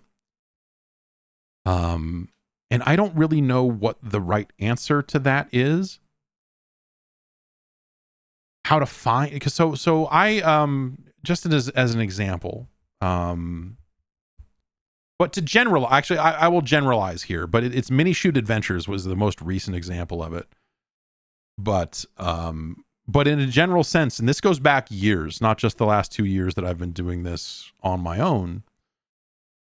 When I go out, if I find an indie game that I really like, that's not getting talked about, it's not some part of some larger conversation, it's not part of some zeitgeist where everyone's suddenly talking about it, like Animal Well seemingly was over the last week, for example. But like Hades 2 is a great example, but that's a sequel from a beloved studio. It's sort of it's maybe a different thing on its own.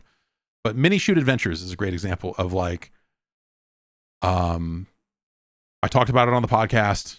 I ended up like recording myself playing it and put that video up on YouTube. The number of views that video did compared to some of the other stuff that I do, it is one of the worst performing videos I have produced in 2024.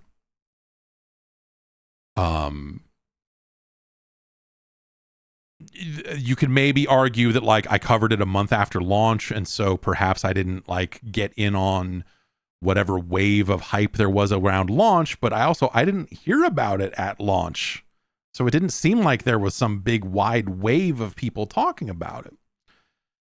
And so I think that you have a lot of high quality games that no one is necessarily talking about, but also I think you run into situations where you have audiences that are not necessarily looking for the next great indie game. I think we have audiences that are being not served as well as they used to be.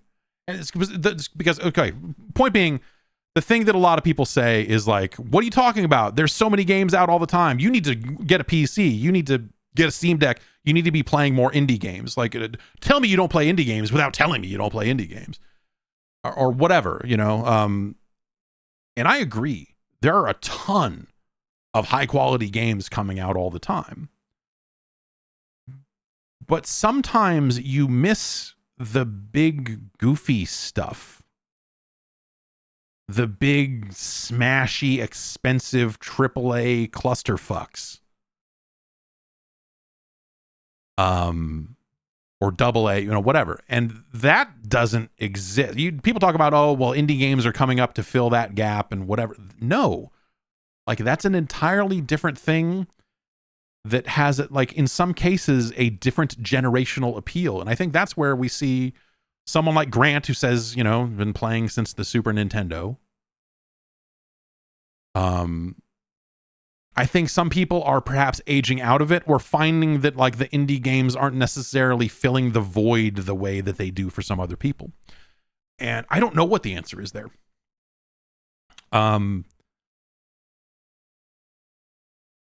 Other than Ghost Recon Breakpoint is in stores now. I there are a ton of games out there that you probably haven't played, and I would say don't be afraid to play older games. Don't be afraid to play games that are 5 years old or whatever.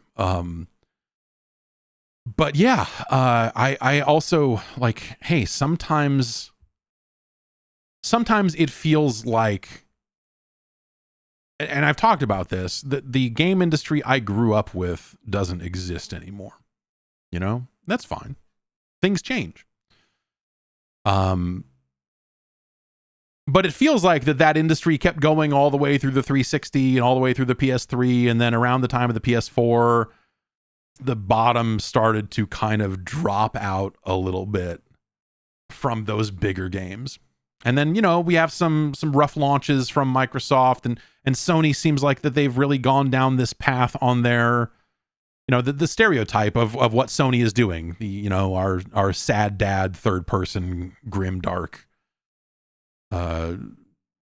murder game, whatever, whether it's Kratos or Joel. And that's reductive, I know, but, you know, and then you see Sony shut down Japan studio, and you see Sony shut down Liverpool and shut down all these other teams that used to make a wider variety of games under the PlayStation brand. I mean, the PlayStation brand used to feel like one of the most vital brands in gaming because of the wider diversity of games that they made. And now you look at it and go like, hey, I guess we're never going to get another Wipeout. I guess maybe the business, and the sad part about that for me isn't like, oh man, we're not going to get another Wipeout. It's that people probably spent a good chunk of time trying to make the next Wipeout and couldn't find a way to make the business case make sense. Couldn't find a way to look at the way the game industry works right now and say, here's how we make a new Wipeout. And to me, that's the part that is like maybe a little bit more distressing, that the industry won't, you know, the industry can't support a bigger budget Wipeout thing. And so, you know, we end up with all these smaller teams, and they're making their Wipeout likes, and they're great. You know, your Ballistic NGs and Redouts and whatever else, like that stuff's cool. Redout is awesome. But it's not Wipeout. And I think that there's something to be said for like another one of those. And yeah, Sony's practically taken this year off, right? I mean, they have Conquered. Like that's kind of the one thing I think they're shipping this fiscal, right? That's a bad place for them to be in the middle of this generation, especially if they're going to go try to launch a pro version of their console. Like, you know, what? So I don't know. I think that things change. And the types of games being made have always changed. And it's entirely possible that, as you know, like I said, as I feel like it feels like the bottom is dropping out of some of those types of games. And to me, that's been a little bit depressing to watch. From whatever angle, whether it's kind of the oversaturation of online games, live service games, like that end of things, to kind of the way that some of these other kind of classic franchises and genres have kind of dried up because they're not economically viable to, you know, if you believe what they've said about that stuff. Yeah, I think it's, you know, a lot of things have changed, and so I miss that stuff too, but also I like a lot of the smaller indie stuff. And so I'm trying to seek that out all the time and try to do what I can to kind of show it to people.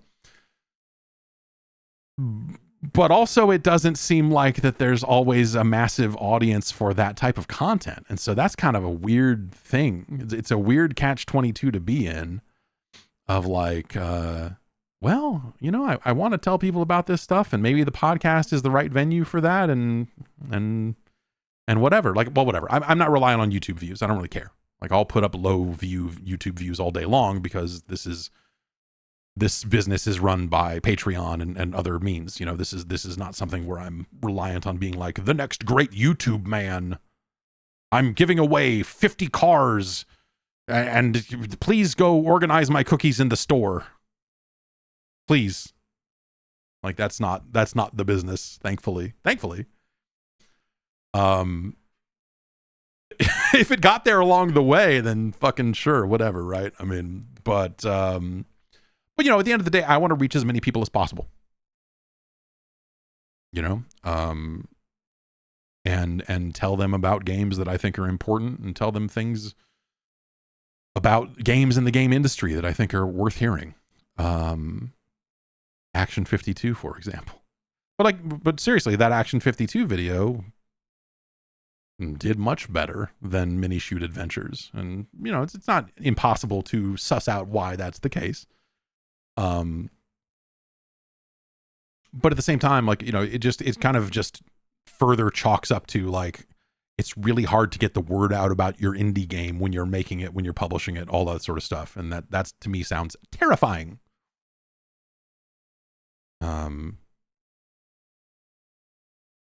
But yeah, I don't know. Like Grant says, you know, it really feels like everything's being made for a new generation that loves cash shops and not games. You know, I think the actual way to look at that is more that they're looking for social experiences, social gaming experiences, games where they can team up with their friends and play. I think you have a younger generation that is being raised on a lot of these online games, and they're free to play, and so the barrier to entry is really low, and I think that that's awesome. I think the idea that people are able to benefit from all of the money that gets spent making Fortnite without paying any money at all is ultimately a good thing. Socially for kids and whatever else. And there's pressures that come with that, and it's not a purely good thing when you're selling skins and everything there, because obviously, you know, kids get pressured into buying better skins and not being the default skin and all that sort of stuff. But it's a much lower bar than, oh, what do you mean you're not going to go out and buy a $500 console just so you can play this game with us? Because we all play Call of Duty on the Xbox, and it's not you know, and it wasn't at the time cross-platform playable. So I think that by and large, games are in a really good place. It's a great time for gaming, except for the part where everyone keeps getting laid off, and you know, large parts of it feel like it's on the verge of falling apart. I do think that, like, we'll come through this and come out, and people will figure out some new things about how games are made, and we'll start to kind of see over the next few years here what it's really going to look like. But I don't know. I really like video games, and they're a part of me in a way that you know, they almost certainly always will be. And so I guess you could take that to mean that I am much more willing to adapt and look for stuff than the average person would be. And it's very easy to see a scenario where people go like, they don't make games like the games I used to play 5 years ago or 10 years ago, and all this other shit. Like, it's very easy to see where that perspective comes from, I think. And I think it's a valid one. But ultimately, I think that, you know, sometimes people are going to grow out of it. And people are just not going to be down with the changes being made, you know? Like, we could end up in a situation, you know, we could end up in a situation 5 or 10 years down the line where consoles don't exist anymore, and all this stuff is streaming and only exists on phones or, you know, portable tablet devices, like you know, whatever, 10 years down the line, whatever a Steam Deck looks like, or, you know, like, there's a lot of different weird situations there that could happen that lead to gaming as we know it really changing. And I think some people are just not going to be down with that. And all of it is being done by and large in the name of trying to bring people in. But yeah, maybe this is the Smooth W1 maybe has it right. It says, I think if you were a console person, it's probably justified to be unhappy. You need to diversify your bonds, friend. If you're just playing games on console, there are worlds out there that you have yet to explore. There's just a lot going on. And so yeah, if you're primarily focused on console gaming and the types of games that traditionally came out on consoles over the last 10 years, then yeah, it's not like it used to be. I mean, I know that, because I, reviewing games, like I used to have to keep track of week to week when something was coming out, and there was almost always something every week that was like relevant. If not, it wasn't always the biggest games, but there was always something happening. There was always something right around the corner. And that's not the case anymore when it comes to that size of game, that size of publisher, all of that sort of stuff.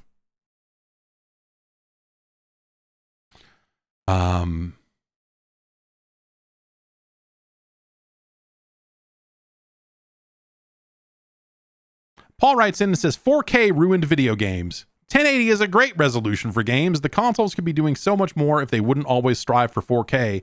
Am I wrong here? I bet games would look better and run at a faster frame rate if they all just stuck to 1080p. Sure, yeah. I mean, yes, yeah. Chasing after 1440p, I think, is a nice happy medium, I will say. Not every TV supports it, but sure. But yes, I do think that, the push into trying to get games to run natively at 4K and run well and all of that, I think has, impacted development in one way or another. And it's not that interesting of a goal. So when it comes to the trade-offs, I would obviously, if you've been listening to this show for any length of time, I would much rather have a better frame rate than a higher resolution. So I'm with you, Paul, I guess. I don't think it ruined video games, but yeah. Reed writes in with a file management question, I suppose. Your talk about game genres got me thinking about an issue I have with sorting DRM-free PC games. I've gathered a collection of games from GOG, itch.io, Humble, etc., and storing them in a single folder is overwhelming. I started grouping them by series like Fallout, but Studio made some sense for games like Supergiant or stuff from Lucas Pope. I settled on Decades, as each seemed to have a jump in display and controller support. For example, in the 2010s, X input is common, followed by Studio. How would you categorize games on a file system? Man, this is a problem I never even thought of because I just don't traffic in DRM-free games all that often.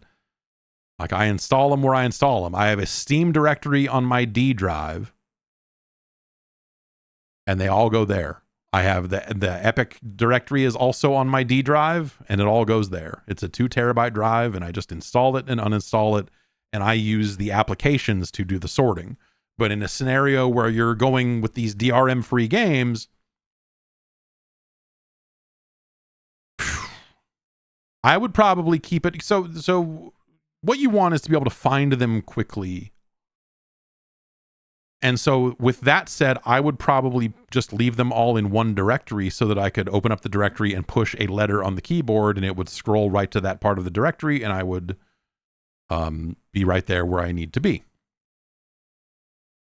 Sorting them by decade requires you to remember when a game came out, which is usually not that difficult in the grand scheme of things, but also you might forget and open the wrong folder and then have to go go hunt around. I don't want to have to hunt around. And so I would probably just I would just have a games directory full of fucking things sorted by game name and go that way with it. You could probably use a front end to handle this issue as well, I think. I don't know if Launchbox would automatically pull this stuff in. You might have to manually add it all yourself or something. But I'm not a big Launchbox fan. It's so clumsy in so many ways. Like, basically, I have like more games than one should have, I guess. And Launchbox is a sluggish mess because I've got 100,000 games in it. All these ZX Spectrum discs. Yeah, I would sort by name because I'm more focused on getting to it quickly with shortcuts and keyboard shortcuts and stuff like that, and have them organized alphabetically.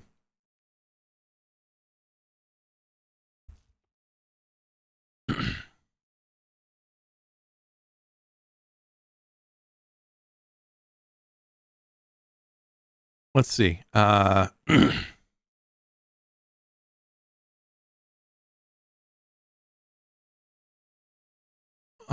Let's.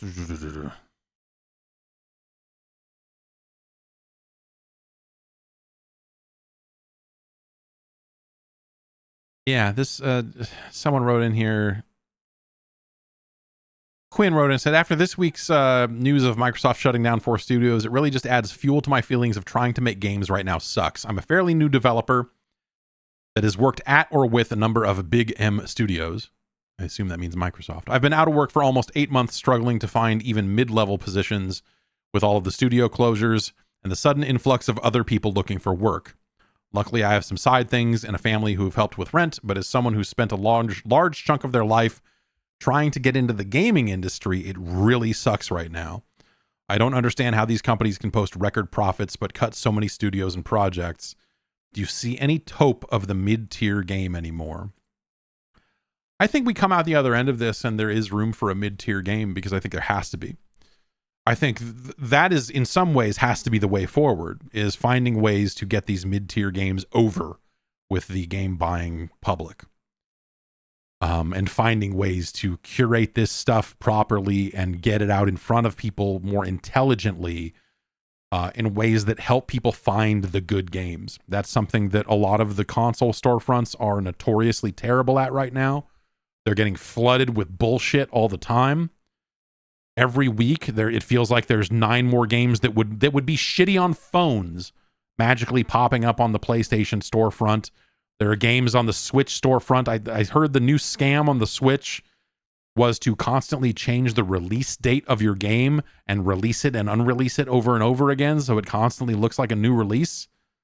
Hopefully that's something that Nintendo has fixed by now. If it is not, that is still a problem. But there's just a bunch of horse shit like that out there. And that has been, in some ways, the curation and the presentation on the console storefronts. I think is part of this overall problem we're talking about in terms of like getting people to find great games, and recommend great games to each other and everything there. I think it's getting really hard. And I think a lot of people that are used to the classic console business, let's call it, have just kind of thrown up their hands and like, whatever, I don't even fucking care. And they don't look. It's probably, in some ways hurting the adoption of digital sales overall, by having these messy ass storefronts full of junk. And so like the other thing I don't want to say what should or shouldn't be on that storefront. It's really easy to get from point A there to, oh, they need to be banning these games and not letting them. It's like, well, if you're going to allow self-publishing, you've got to allow self-publishing, and you have to kind of step out of the way on the quality front to a certain degree and say like, hey, let's make sure it doesn't crash. But if you want to make a game that sucks, like, we're not here to make sure your game doesn't suck. We're just here to make sure your game doesn't crash. So, but I think that, the PlayStation Store does a really bad job of it. The Xbox storefront's a weird... Xbox storefront is in some ways made worse by virtue of Game Pass existing. And so instead you have people that just load up Game Pass and just go like, what's on here? And they're not even looking at the store that way. And then on the Switch, it just seems like the Switch is full of weird exploits to try to, whether it's like, our game is $900, but it's 99% off right now, and you can get it for $8. Like the weird ways that you can kind of game the Switch's storefront. Sound maddening. If I was involved in any kind of third-party relations or any kind of like store stuff on the Switch, that sounds like a frustrating set of problems. Hopefully they scrap all that stuff and start over for the next platform. Like just throw all of the code for the store away and start over. Yeah. All right. Let's see here.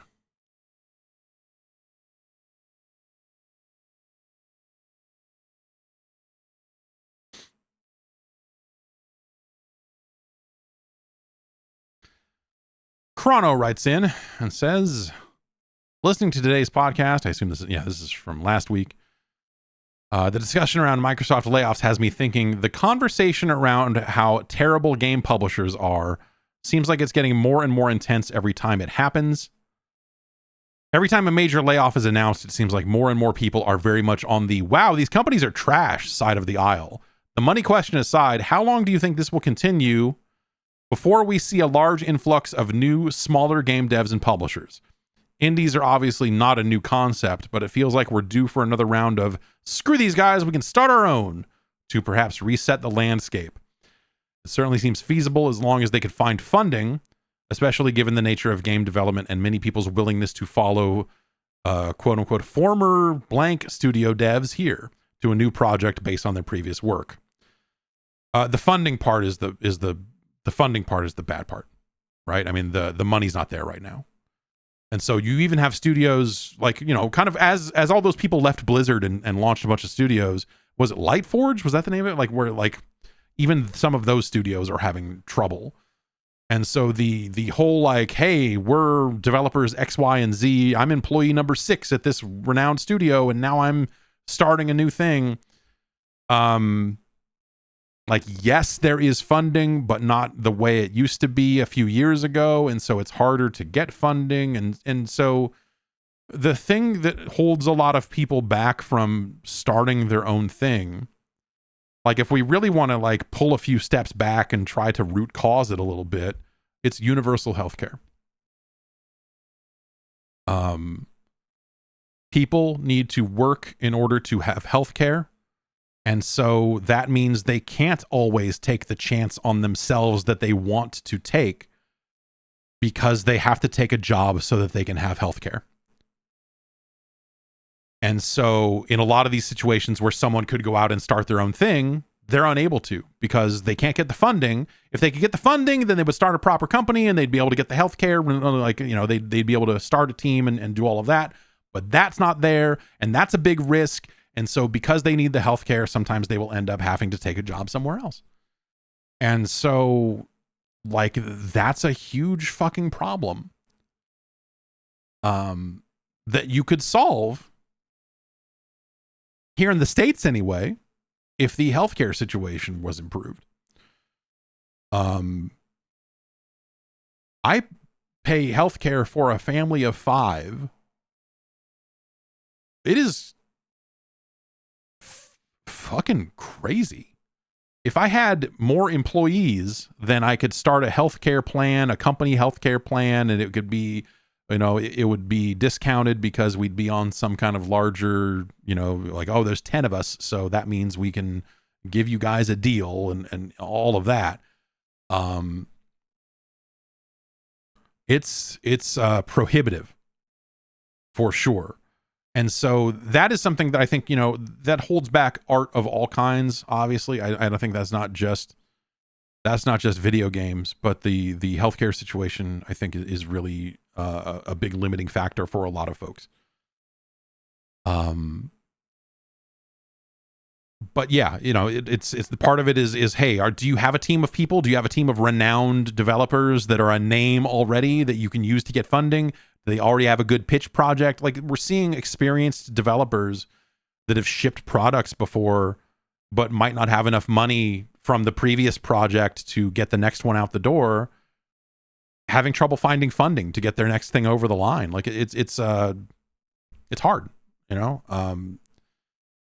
and so I think that, we do see some of that. You do see people get out of larger companies after a buyout or whatever. They're able to leave with some money and they're able to put that into a thing. Or they're able to find some funding, whatever it ends up being, or they're able to kind of bootstrap it and not take funding, which is always nice. But like, that's even harder. Like, hey, what's our revenue? 0. What's our revenue likely to be for the next 3 years while we make our first game? 0. Okay. Does everyone on this team have at least 3 years of living expenses and everything saved up in the bank? And are they willing to run through it in order to make this game that might make money on the other side? Or it might come out the same day as 9 bootleg Sudoku games on the PlayStation Store and get buried, and whoops, no one bought it? Like, the risks involved in a lot of that stuff are really high, you know? And so that's when people talk about starting a union and people talk about how gaming, you know, game developers need to unionize and everything. That is certainly a part of it, because a union could help with the healthcare portion of that equation. And that could have an impact on the types of games we see and the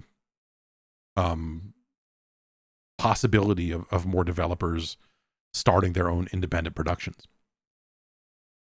So, yeah.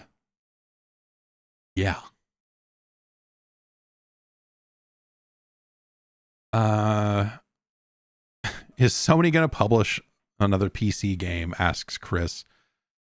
Do you think after the experience that Sony is having with the current Helldivers situation and the community responding and using a PSN account so negatively, do you think they will continue to publish PC games if presumably that part of their plan is to integrate? Yes, of course. Yes.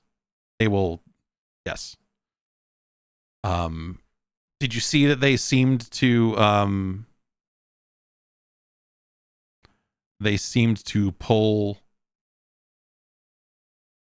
they can't sell they're going to not sell Ghost of Tsushima in the territories where there's no PSN.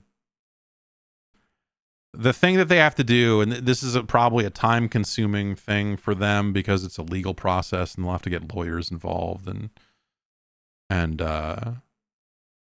everything. But the thing that they need to do, if they want to do this, is they need to be able to roll out PSN account creation in way more parts of the world. Because they're in business to sell, you know, it's not as simple as that for them, this whole PSN requirement, and if they have online that's built around it, because they thought that was the right move to build it around PSN, they don't have the legal framework in place to do it, probably, is my guess. It's not as easy as flipping a switch and just being like, well, let's just let these people create PSN accounts. They can create them. Instead, it's like, okay, like in order to allow people to give us their data in this country, what legal like rivers do we have to cross in order to allow that to happen, to store that data properly? Do we need to hire people to govern this for each region or for a group of regions, or, you know, or whatever it ends up being? I would assume Sony's a lot of things. I don't think they're idiots. This seems like a short-term problem. This seems like something that they have to do right now. Like limit where they sell the game, meaning they will continue to require PSN accounts because they're building infrastructure. They've already built infrastructure. They've already built all of the stuff for the PlayStation Network. They just need to roll it out on PC because that's how they want to do their crossplay. That's how they want to do their moderation. They don't want to have to build an entirely new solution. And if they had done it years ago, yeah, I mean, you know, this is all still relatively new for them when it comes to online games on PC. They have not necessarily done a ton of that work. And so it's not surprising that they like stepped on a rake walking into this with Helldivers, you know? They have no idea. Or rather, I'm sure there are people at Sony that had no idea, and people under them that were like, hey, you realize this is going to be a massive problem, right? So I'm assuming that what they're going to do is finally do all the legwork and put in all the work to roll out some form of PSN account creation in as many territories as they can. And then once that problem is solved and they are legally able to have those accounts be created and whatever else, you'll never think about this again because you tied it up back on Helldivers 2 5 years ago, and Steam and all that other stuff is just linked together automatically from there on out. And you do it once and that's that. So this just, to me, this seems like a temporary bump in the road, but they will continue to want an account, and they will continue to want all of that stuff because their entire framework is built around it. And so, this isn't, none of this is shocking. It's dumb. You look at it and go like, oh, it's really dumb that these problems did not get attacked before they were problems. But until they became problems, they probably didn't realize it. So, or they thought they could just get away with it and that it wouldn't even be a big deal. So now it's a lot of weird stopgaps and a lot of like, oh, yeah, we're not gonna ship Ghost of Tsushima in all these territories because we still have this PSN account problem. Presumably they solve it because, again, that's money they're leaving on the table. They're putting these games out on the PC because they want to sell games. So it does not behoove them to limit that artificially by their account stuff. But I do think that the fix is for them to build out the account stuff to support those territories, not to drop the account requirement, because that would just force them to build an entirely new technological solution for cross-play and all this other shit that they probably don't want to do. Or they'll do some cost-benefit analysis and go like, actually, it's cheaper for us to build a new system than it is for us to get all these account creation tools rolled out to all these other territories, and so we're just going to do that. Maybe. I don't know. But presumably that is something that they will figure out and solve one of those two ways. It will probably just take time. Because everything fucking takes time.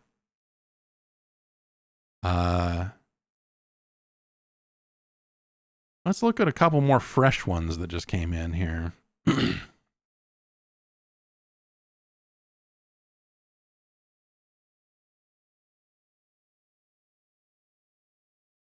Chad from West Virginia writes in and says, you discussed a few weeks ago why Microsoft would not likely make Call of Duty Online free to play like Halo for obvious financial reasons. I am convinced of the opposite. Per Video Games Chronicle, it was stated per leaked documents by Sony that Call of Duty generated $1 billion in 2021 alone for PlayStation. Depending on the deal Sony had with Activision, 20 to 30% split and rake, that equals $200 to $300 million in pure profit for Sony each year. In lieu of Sony's financial statements today, it's not great. If Microsoft pulled the plug and made Call of Duty free to play, it would cost Sony $1 billion plus unless a few years of profits that they are desperate for. I guess it depends on how ruthless Microsoft wants to be, but they could put a major hurting on Sony and absorb the losses if they chose to. That's not the business. Like, this is not that cutthroat, or rather it doesn't. Microsoft isn't in the business of hurting Sony. Microsoft is in the business of making money any way they can. Like, this is not, this is not some cat fight. This is not some like winner takes all, we've got to put Sony out of business type of thing. Microsoft is going to do, especially after spending all this money to acquire it, they're going to do whatever brings them the most money possible. And so hurting a competitor, or hurting what is now increasingly a partner of theirs that runs a platform that they publish and sell games on. It sounds like Sea of Thieves is doing like quite well on PlayStation.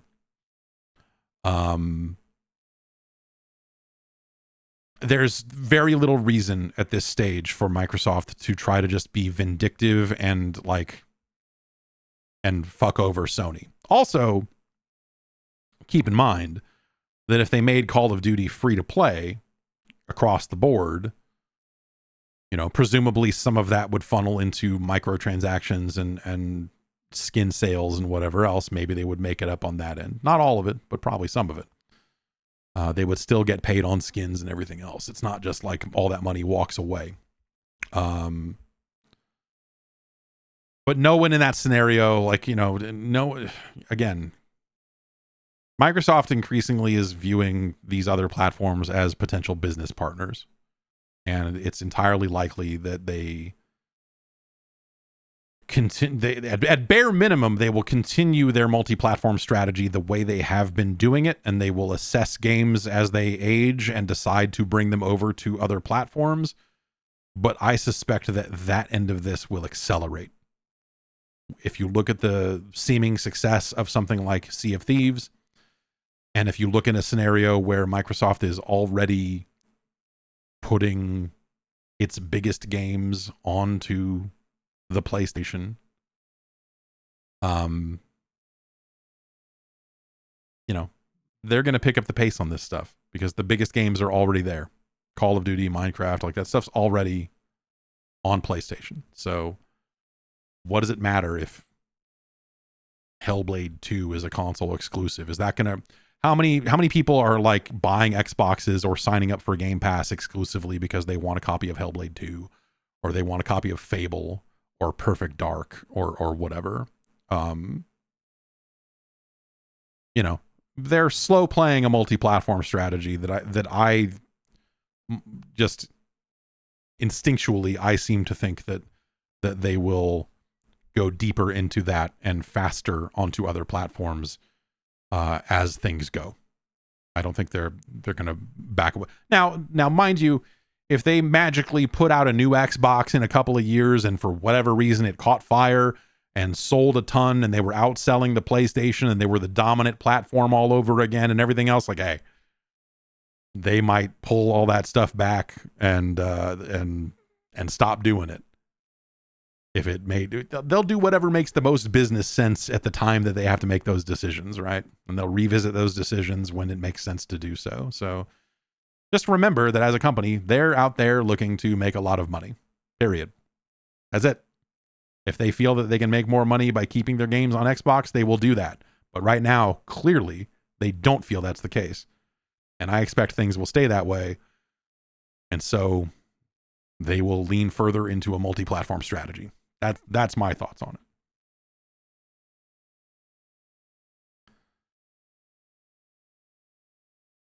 it. Let's see here.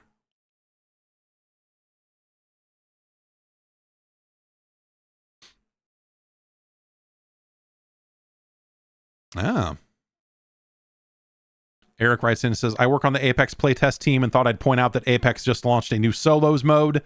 We spent the last 3 months on the mode and it went through some interesting iterations before landing on the version that's on the live game. Would love to hear your thoughts when you get a chance to check it out. That's exciting. I will. That is always my Apex Legends promise, is that when there are good solos modes in it, I have always had it installed. I will check it out. Good to know.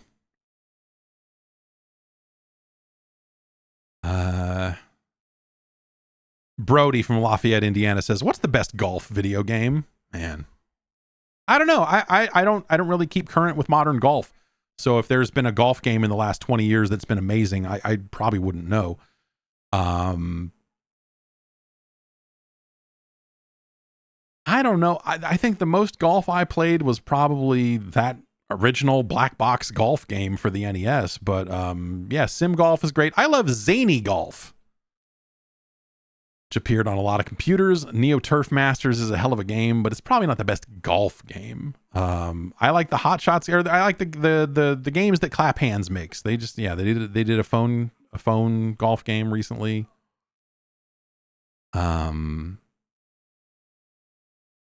I feel like a lot of that style of golf, a lot of the Hot Shots style, a lot of Clap Hands style of golf game is kind of spread a little thin, or they've made a lot of it over the years, and so I kind of got a little burned out on it, I suppose. But I played a fair amount of like PGA Tour on the Genesis and stuff like that, but I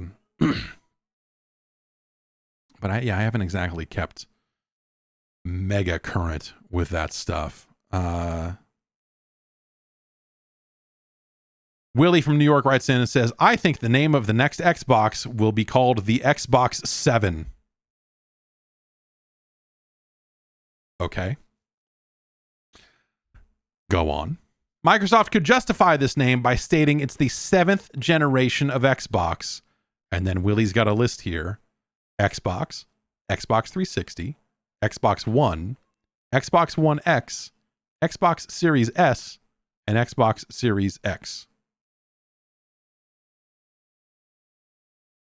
They get a jump on things by being one step ahead of Sony in numeration and can name the next Xbox afterwards the Xbox 8. I've seen the name Xbox 720 thrown around in forums, but seriously, what do you call it after that? The Xbox 1440? Also, it wouldn't surprise me that the new console was coming out as soon as they can muster their efforts. Beating Sony by a year would harken back to the situation they had with the Xbox 360. I'm probably full of shite. Why are you writing shite? It says here you're from New York. Come on now. I'm probably full of shite, but I just finished working in my yard and I'm full of adrenaline, and this popped into my head. I like the idea that you're fucking juiced up. You're like, yeah, fucking, 7th Xbox. Xbox 720 would maybe work now, but also that's name's been that was kicked around as like the follow-up to the 360. Imagine a world where they had called the Xbox One the Xbox 720. Now imagine the criticisms that people had of the original Xbox One because people would just refer to it as the Xbox 720p and be done with it, and they would have eaten even more shit in that weird early resolution fight that they were in. That would have been bad. Nowadays 720p is not a thing as much as it used to be, so maybe it wouldn't have that connotation. But X-Bone was pretty funny for a while. Another Jamie says X-Bone was pretty. I remember hearing that internally at Microsoft they really did not like the term X-Bone for the Xbox One. I don't know if that was universal across the team or not, but I do remember hearing that they were not a fan. I didn't much care for it either. I thought it was kind of a stretch. Xbox 720 is not a great name. If you're trying to specifically evoke the Xbox 360, then maybe that works, but it's not. You know, it's kind of weird. I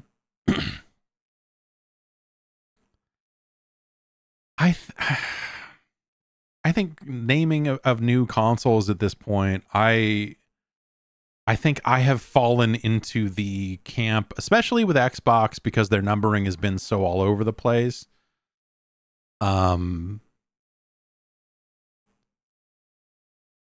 Of just calling it Xbox. And, you know, and that's increasingly what they're doing, because Xbox to them now means this platform that spans multiple devices. And so in some ways they're there already, with, you know, Series S and Series X being denotations of you know, much like if you, what's the current iPad? You'd be like, oh, well, this is the iPad. It's this 13-inch 2 terabyte Pro, you know. Oh, this is the Series X, you know, this is the Series S. And having like that type of demarcation in your hardware, I think works.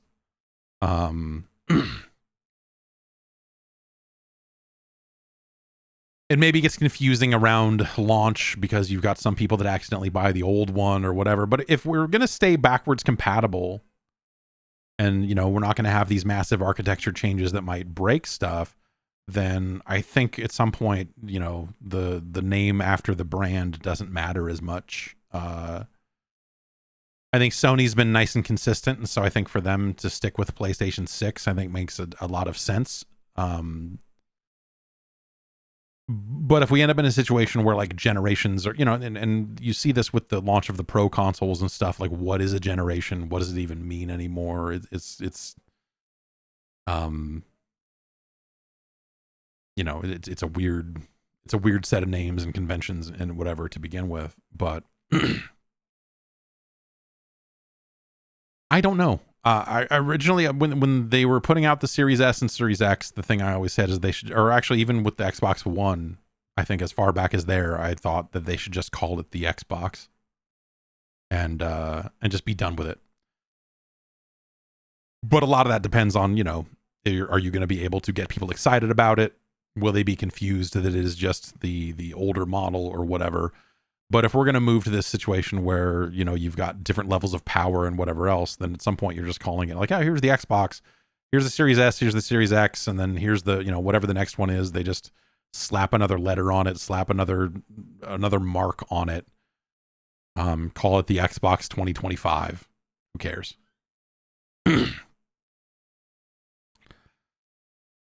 Because what you're really selling is an ecosystem, especially with Xbox, which is, you know, even more of an ecosystem and a subscription service than the PlayStation stuff is.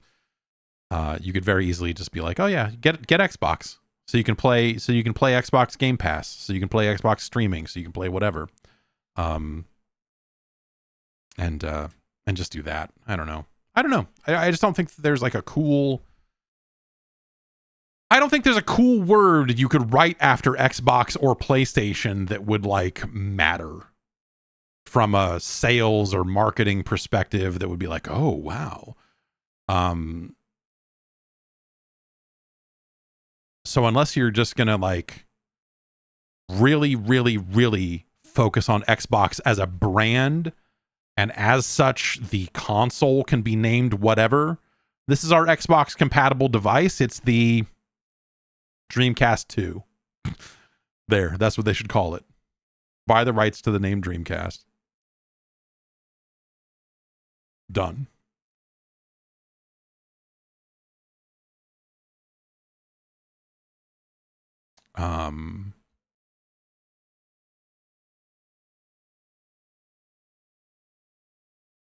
Let's see. We got one or two more emails here in us. But let's see if there's any. All right, that is written in way too small of a font. I don't know how that happened.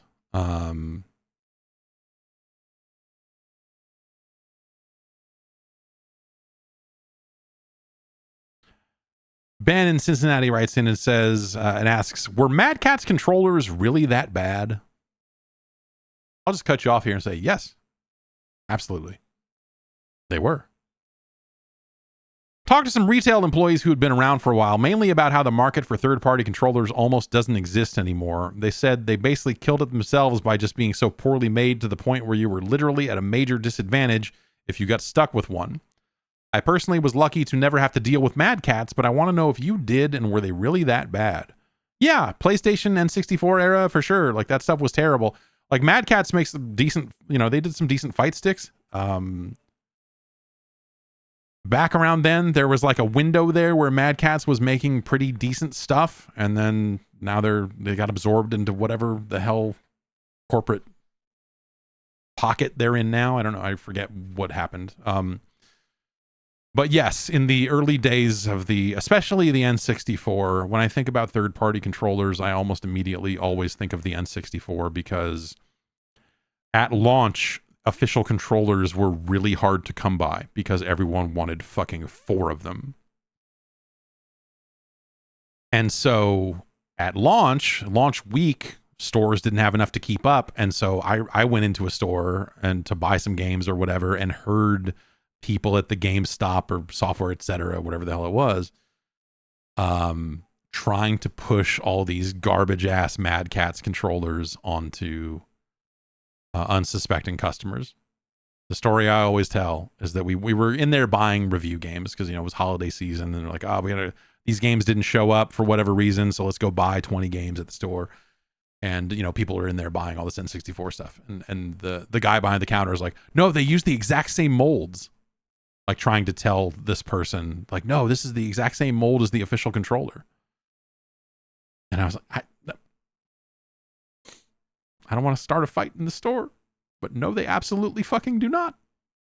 You motherfucker. Scummy behavior.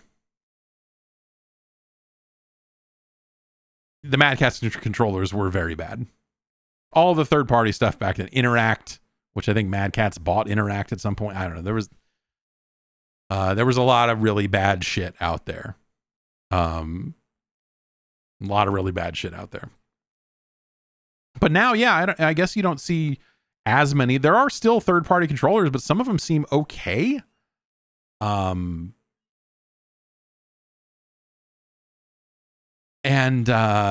more officially licensed in some cases as well. But like now, Microsoft, it must do okay for them, because it feels like Microsoft is launching a new fucking controller color every 6 weeks or something. Which seems like a bit much to me. But I don't know. Chris from Glasgow writes in and says, I believe you got a play date at launch and spoke about it then. Not heard you mention it much since then and wondered if you still use it. Do you recommend it after having received all of its updates? I always liked the look of them as a fun little gadget, but they're not exactly cheap. I have not kept up. I played the games that came with that season, and then they transitioned to just selling games on a store. I think that there's some cool looking stuff on the play date, but I have not had like amazing, like there has not been much on the play date that I've wanted to play twice or more, wanted to play more than 3 or 4 times, I guess I would say. Not a lot of games that made me feel like I had to come back and play more in that first season. Someone is taking the source code for Wipeout leaked out at some point, and so someone is trying to port that to the playdate, and there's an animated gif of that going around, it's a wireframe image on the with playdate style color depth and everything, and it's these wireframes running at like a really high frame rate, and it looks fucking cool as shit. I don't know what the end result of that will end up being, but that's pretty neat. Yeah, I don't know. Like I see, when I get emails when new Playdate stuff is released, and I kind of try to look it over and at least read up on it. But I have not been keeping current on what's been coming out on the Playdate. It's neat.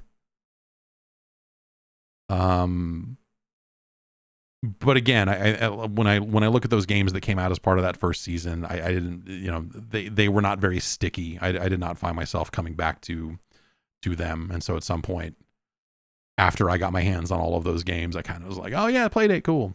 And then I think I had, they sent me codes for like the first or second wave of games that came out on their storefront, and I played some of that stuff, and some of it looks good, some of it seems like it's cool, but it hasn't. Yeah, I haven't really exactly been keeping current on Playdate stuff.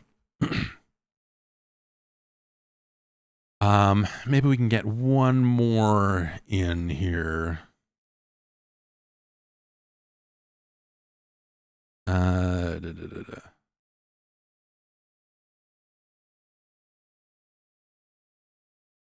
Rowan writes in and says, last week you talked about what it would take for sports franchises like Madden and NBA 2K to lose their market dominance.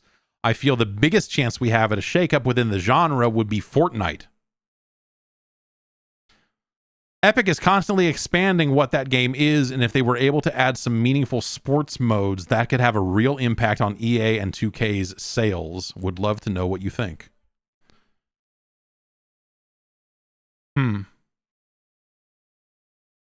Sure. Yeah, I guess. I mean,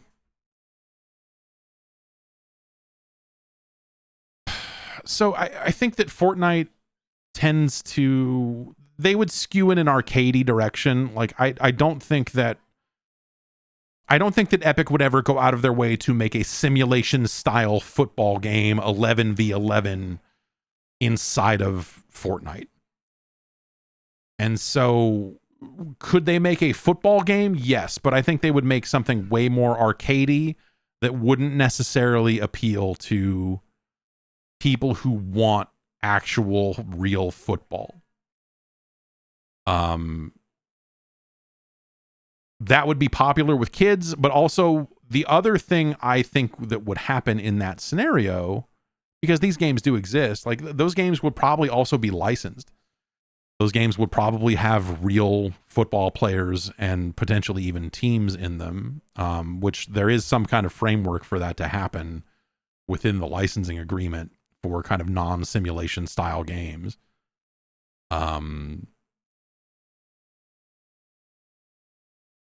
Or they would do a deal with EA if they had to get a sub license, or if that's what they needed to do to make it work.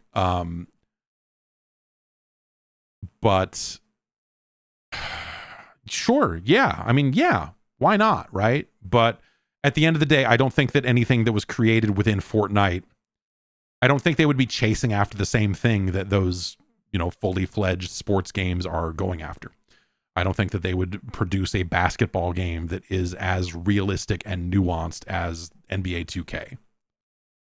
They would shoot for something that is a little more like fast-paced 3-on-3 NBA Jam style, big dunks, big explosions. Like they would be going for stuff like that. Same with football. They would be looking for big crazy tackles, and if they went and got the NFL license, that would restrict what types of tackles they could have, the animations they could use. The NFL probably would not let you pull out a fucking rocket launcher and shoot somebody at the end of a play, last Boy Scout style. So they've already fucked up even before they started making it. And so, yes, they could. I don't think it would be something that would massively impact Madden's sales, because I think most of the people that are buying Madden are doing so because they love the real thing. And I don't think Fortnite's forte would be in producing simulation style anything at this point. So yes and no. Does that have an impact? Because you might have kids that are sort of into football who maybe would buy Madden, but now wouldn't because it's already in Fortnite. Like maybe there's a bit of an overlap and a bit of wiggle room there where they steal some sales, but it's not the primary consumer or primary demographic of Madden, I'm sure. But long term, like if that was a thing that existed in Fortnite and people got really into it for whatever reason, it could be something that long term leads to the downfall of Madden because kids grew up with fun Fortnite football and they don't care about the real thing. Like, there's certainly something there that could happen. Yeah, someone in chat here says football as a sport will die long term. I wonder. It's all going to be the UFL anyway. The UFL is huge, brother. Has anyone ever heard of the UFL outside of people who watch wrestling and get ads for it because that's the only place they run ads for it? Because The Rock is involved in it. It's another football league, much like the XFL, but it's more just like real football. It's not extreme. It's like they built a new football league and ran some ads for it. And I think it airs on TV somewhere. I have never once heard anyone talk about it. Again, outside of the context of The Rock owning it, I have not heard any single person, and certainly not any real people, talking about like, oh man, yeah, did you watch the game? I don't even know what the fucking teams are. I was gonna say, like, did you watch the fucking Birmingham buttfuckers play this weekend? Like, oh, I missed it, bro. Like, oh yeah, it was 14-10 and it was crazy. But I don't know. Yeah, the idea of spring football is here to stay just seems like some absolute fucking nonsense. It does not seem like a real thing, or that it will be a real thing very long. But I don't know. Anyway, that's my market research for the day. Took some votes in from the advisory panel today. I asked them, where do you think Xbox is in 5 years? And the choices I gave were same, premium hardware and occasional third party, hardware but much bigger focus on multi-platform publishing, and PC streaming only for Game Pass with a big focus on multi-platform. Let's see what the votes are. 54% of the vote says PC and streaming only for Game Pass with a big focus on multi-platform. I think you're wrong, but okay. I also asked, do you think Game Pass exists in 5 years? Yes or no? 79% yes on that one. All right. Thank you to the advisory panel on Discord for your votes.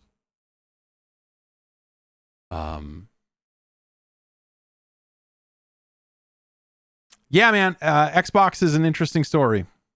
Still. I think that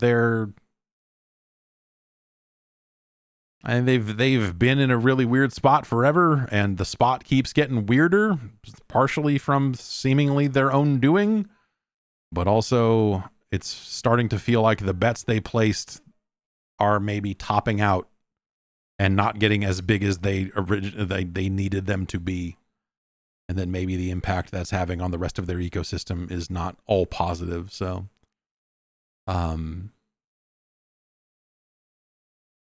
yeah, we'll see, man. I don't know. It's going to be interesting in a few weeks here to watch them come out and be like, here's the biggest lineup in the history of, whatever they want to, however they want to frame it. To watch them get out there and announce a bunch of new games at a time when they've shut down some studios and also still have a lot of games that they announced and have not really shown much of at all. Just feels weird. Feels bad. Let's do it. In a few weeks here, we'll watch that stuff. That's going to do it for me here this week. Come back next Tuesday for another episode of the podcast. And of course, Wednesdays and Fridays, I'm streaming in the morning. Head over to the Patreon, patreon.com/Jeff Gerstmann. You can support the program, get an ad-free version of the podcast, and get some additional content as well. And of course, the archives of this stuff go up on YouTube and whatever else. So, yeah. YouTube is the only safe place for video archives. Twitch, I streamed DuckTales last week, and apparently Capcom has a fucking iron grip on DuckTales music, because the minute I clicked the stop streaming button, I got an email that was like, yeah, we unpublished your stuff because it has copyrighted content in it. I'm like, what? All right, well, DuckTales, I guess. Anyway, have a DuckTales week, and I'll see you soon.